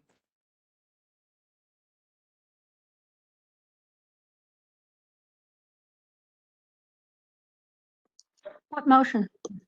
We have to vote on the application that's in front of us, so we need to state a motion. I'd like to make a motion to table this item until next month. That's I mean- impossible to Ms. Thomas because we have a 90-day period to address this application. And if we were So to many table, unanswered questions. if we were to table it to next month, it would move forward in the YOLA process without our opinion attached. Ah, okay. That was discussed prior. This needs to happen today. I make a motion to vote on this. But does it have to be more specific? Kind of. I move to consider the request for support of a special permit for a storage facility at 5381 Kings Highway by the Land Use Committee of Community Board 17. The committee has conducted a thorough review of the application taking into consideration all relevant factors, including but not limited to the impact of the local community and the potential effect on the community at large. Though there are outstanding concerns, we will forward this decision to the General Board of Community Board 17, our governing body, for final approval.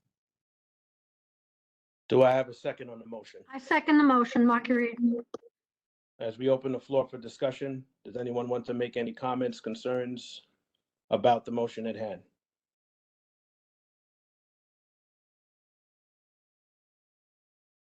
I'd like to make just one quick comment. Mr. Holland? I just want to say that Mr. Johnson, when he spoke before about the water table and it being a concern, I definitely understand that. And as far as when the developer spoke about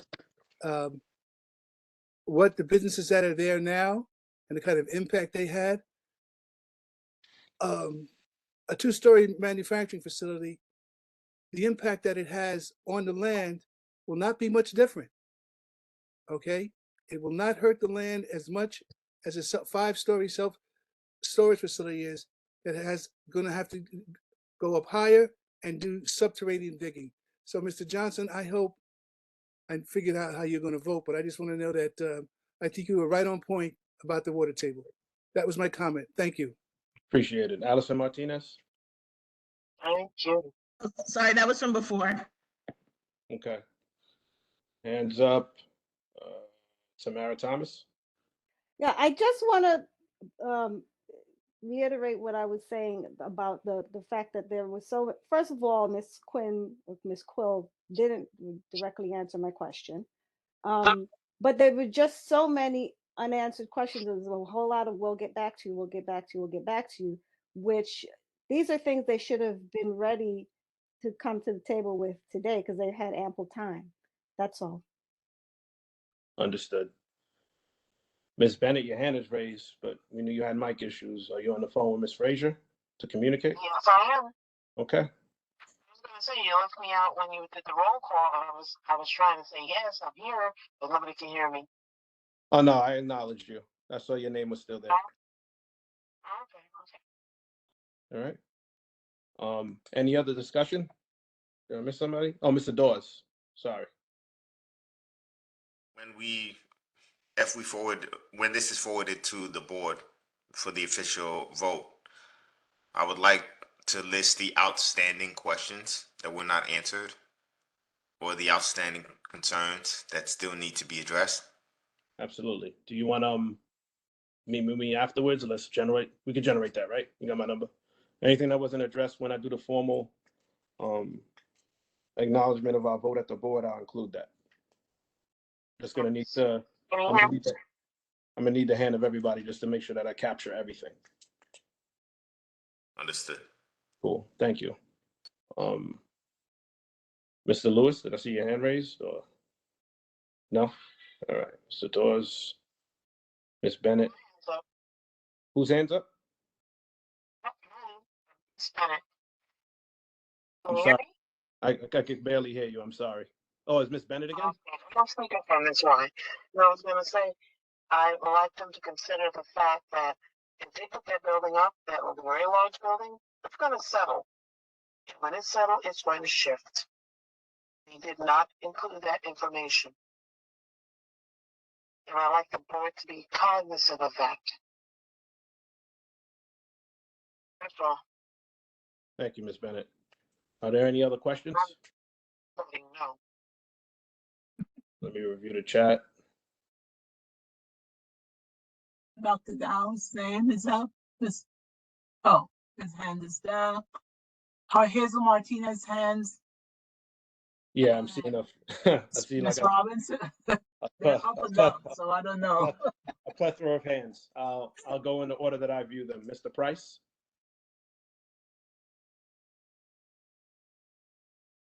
Am I allowed to speak on this as someone who's not a board member or a committee member? I don't believe you can, Mr. Price. This is only for committee members. Okay, that's why I asked first. Thank you. Hazel Martinez? I just want people to be really to think clearly before they vote for this type of thing, because this is not an altruistic proposition here. This is something where you make fast, easy money in a storage unit. And and when they flood out our community after the settling of the soil, because this area shifts all the time, then I know the city is going to go along with them because their goal is to get us all out of here. That's it. Thank you, Ms. Martinez. Ms. Robinson, your hand is raised, but there's no microphone next to your hand. So I'm not sure if you have audio. Okay. Ms. Viglianti? Yeah, my comment is maybe a little more superficial, but it's going to be an eyesore for the whole neighborhood, that whole block. And if I lived on that block, I would really not want to have that in my backyard, my front yard. I don't care what's there. At 5 stories, it's going to block light. It's going to, if I have a garden, it might destroy the plants in my garden. I mean, I don't know if that's all superficial, but to me it isn't. And so I think it's a horrible thing. It's my comment. Thank you. Ms. Robinson?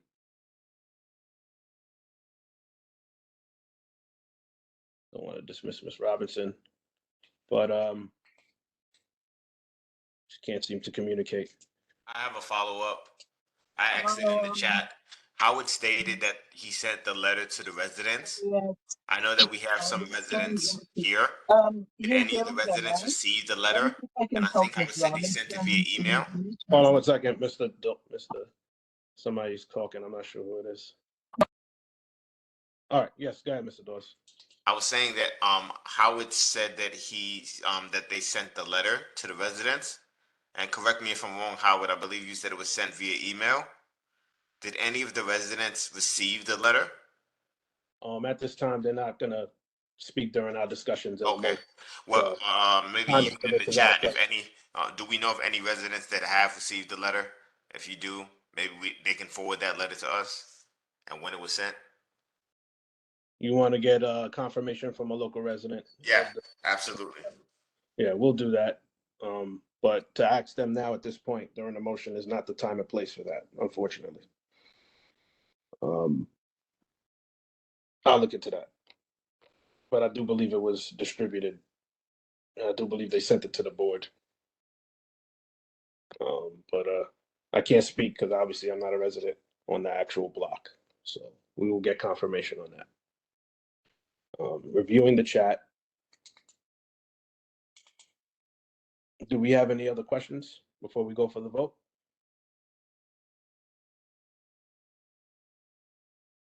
Seeing none. I have one, sorry. I'm not sure if this is possible, but is there any mechanism that the board has through its bylaws or anything that would allow for, you could have like a tentative vote because we have a timeline, but then at that point, I believe that the group meeting with the residents would have occurred so that you may be able to amend with conditions? I'm not sure. I can't speak on that. Ultimately, I'm sure that we could possibly amend our discussion because when they go before the commission, somebody from the board should be there and present to speak on the current or anything, if anything's changed from the time of the decision to that particular point in time. So although we have to give an official response, we will be asked to be present, I believe, or some form of representation will be asked to be present at that time to discuss and implement. We knew we had the time limit, and to make sure that we get our voices in or our conditions in, it needs to be done within that time frame because you know who we're dealing with when it comes to the city. Does that answer your question? Yes. Thank you. Any other questions? Mr. Daly? No, I'm just saying that somebody can make an amendment to the motion on the floor to ask for an inclusionary letter I don't even know when the community session is going to be, but you can make a motion, like a recommendation based, and in the letter that we'll give, if the recommendation is carried through, say that this, we recommend, but this needs to get done. Yeah, and we could do that at the general board also, Yes. where it's more official. I mean, we could have our recommendations here, and we will compose something that's gonna have our But- recommendations and a statement that's gonna be spoken up at the meeting. But Just Mr. Chair, just to a point of information is that whatever the motion is that is carried here Okay. is the same motion that you're going to be presenting at the board. Okay. So that motion, so if it's amended at this level, you're going to the board with that same amended motion. Okay. So if somebody want to amend it on the committee to reflect what Ms. Martinez stated, then they can do that. Okay. Do any land use committee members want to amend the current I'm motion? happy to amend my original motion. Okay, I just see the additional language, the specific language that needs to be amended to the original motion. thank you. For an inclusionary letter. Okay. Thank you. Ms. Viglianti? May I suggest that the whole committee and community board be invited to the community session with the neighbors, not just a representative? I think it should be open to all of us to attend that meeting or I those thought you asked meetings. that, and didn't they agree to that? No, because this just now Chair said maybe a representative would be there, but I think it should be open to everyone. Oh, no, I'm not speaking about the meeting with the local residents. I'm speaking about the official applications presentation when it comes to the city planning. Sorry about that. Yeah. We'll reach out and make sure that we have or we're notified. We do have some Whitty Lane residents in our meetings, and they'll be able to notify us, but we'll also reach out to the team directly to notify us when they want to make that happen. Clear? Are we good? Yes, yes. Thank you.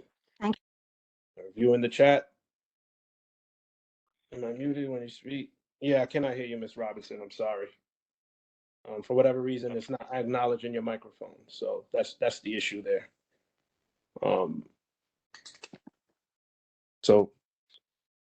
Seeing no other questions, I'm going to say that the discussion on this matter is closed, or the discussion portion of this motion is closed. And I'm going to move forward with the vote. It's really approve or deny, not yes or no, just for clarity, as I'm acknowledging this. Ms. Frazier, do you have Ms. Bennett on the phone still? Ms. Bennett, what's your vote?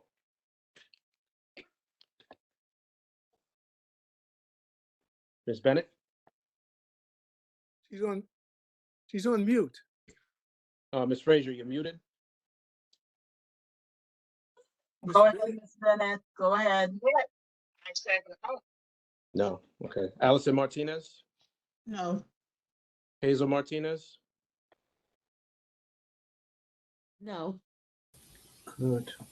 Marguerite Viglianti? No. Dr. Carol, Bishop Renault's not here. Ann Hudson? I vote no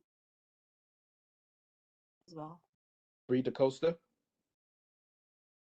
No, I vote no. Dr. Del Dors? Vanessa Quashi? No. Yolanda Aline? No.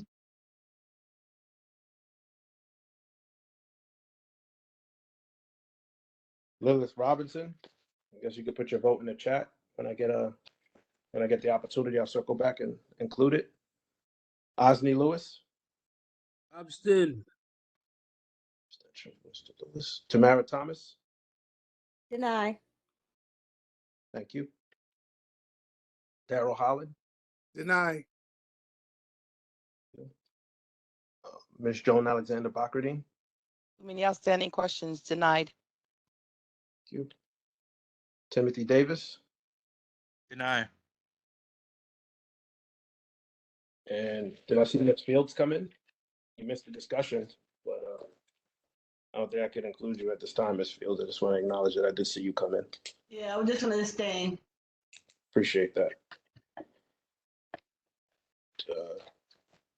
I'm also going to abstain. Let me just tabulate the vote. Just give me a moment.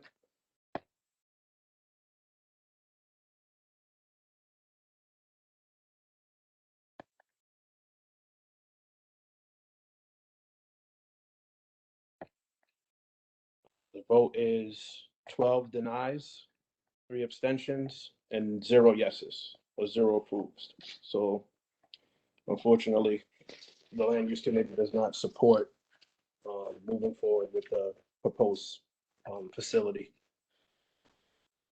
Ultimately, what that means is as I've spoken before, you're gonna have to come through the general board, do another presentation. We'll make sure that all the pertinent materials that your team has shared gets distributed in person and digitally to all board members and all the residents that will be present at the March. I want to make sure that I'm saying the right date. I believe it's March 15th. At the March 15th general board meeting. And that closes, discussion on the matter. Any questions, concerns as we move forward before we move forward with the rest of the evening?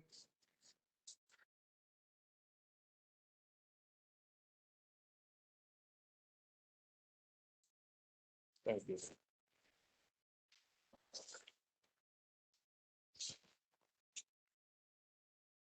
And just officially, that is a denial. Moving on to unfinished business. Do we have any unfinished business? Yeah, continuing with the Shirley Chisholm Recreational Center. So far we have, I believe, folks should have been emailed 2 flyers, in particular an explanation of the Shirley Chisholm Recreational Center with a QR code, as well as the contractor or the PLA obligations on a second flyer in terms of whom they're looking for in terms of contractors. In particularly, the CM, Lend-Lease, is not going to be the GC, but they're going to be the construction management firm. Okay? So they are looking to qualify primes. Primes who will in turn hire subs. Okay?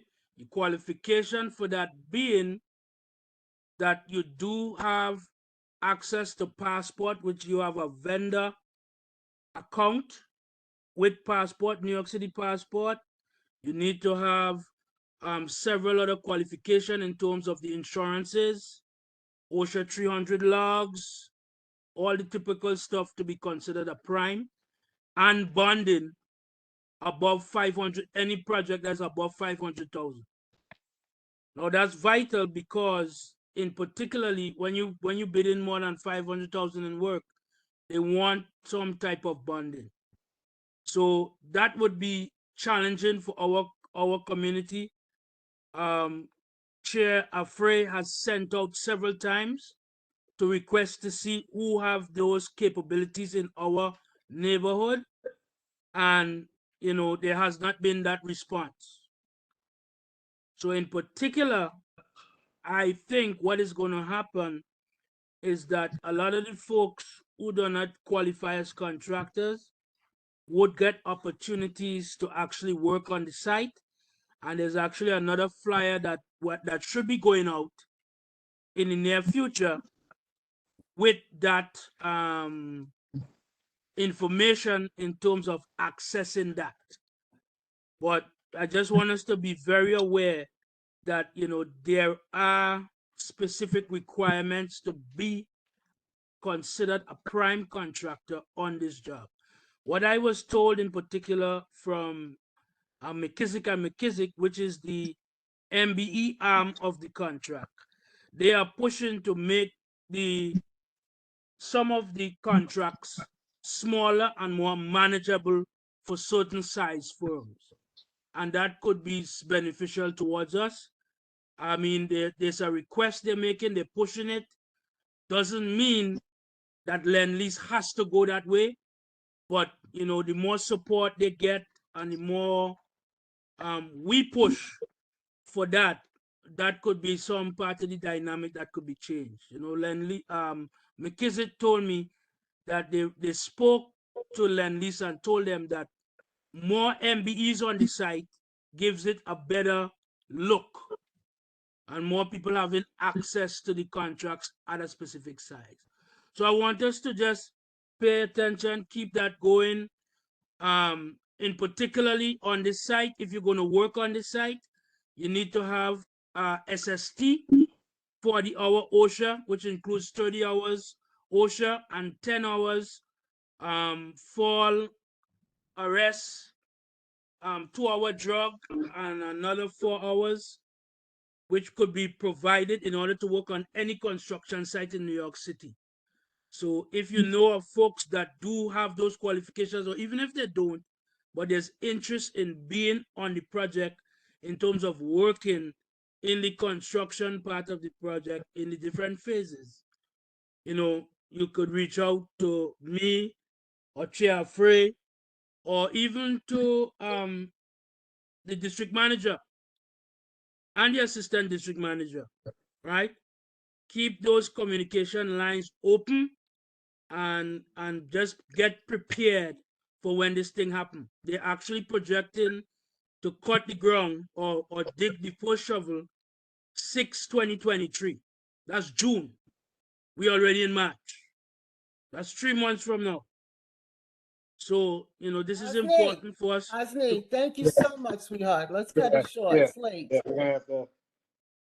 Thank you. Sorry, I was reviewing something. Thank you, Oz. Sorry about that. As far as unfinished business, I'm going to state that I did secure $1,000 for our spring events. We will be aggressively, or I will be aggressively getting in contact with some people to help me manage. We need to find a facility. We need to coordinate the run of shows and how we're going to divide up the information, whether we're going to do the same event twice or whether we want to split the events between finance and legalese. I am going to be reaching out to many members. So if anybody's interested in supporting that endeavor as we move forward, again, we did secure $1,000 in discretionary funds, but we didn't get anything from any of our elected officials at the moment. Look out for many communications from me on the matter. Thank you. Any other unfinished business? All right, moving on to new business. Do we have any new business?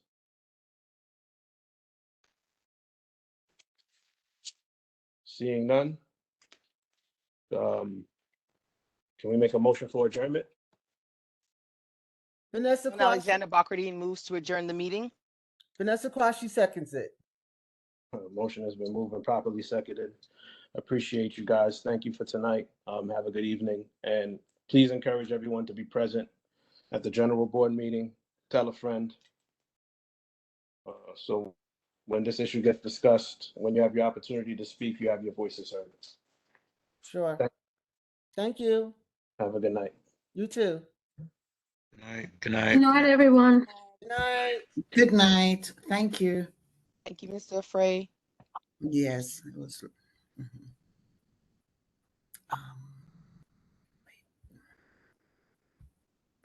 Ms. Frazier, you want me to stop the recording? Yes, Oh, please. no, No, I'll stop it. Ms. Gordon is there. Yeah, I'm Gordon still will here. Take care of it. All right, thank you. I just have a quick Okay, question thank about you, the Mr. March. Who has a question? Yeah, I just have a question about the March 15th meeting. Like, how we know about it? Will we get something in the mail or? Oh, Meeting will be held at 395 Lennox Road, SUNY Downstate. We do send the agenda to anyone that's included in our listserv, or you could look at check the board's website for that information. All right, thank you. You're very welcome and have a good night. Thank you Thank for you. Have a attending good the night. meeting. Thank you for hosting it. I appreciate it. Have a good Sorry. evening. Bye-bye. You too. Bye-bye. All right. Good night. Can I? Good night, everyone. Yes, you could sign off now. Thank you. Okay, lovely. All right, good night. Thank Good night. you. Mhm.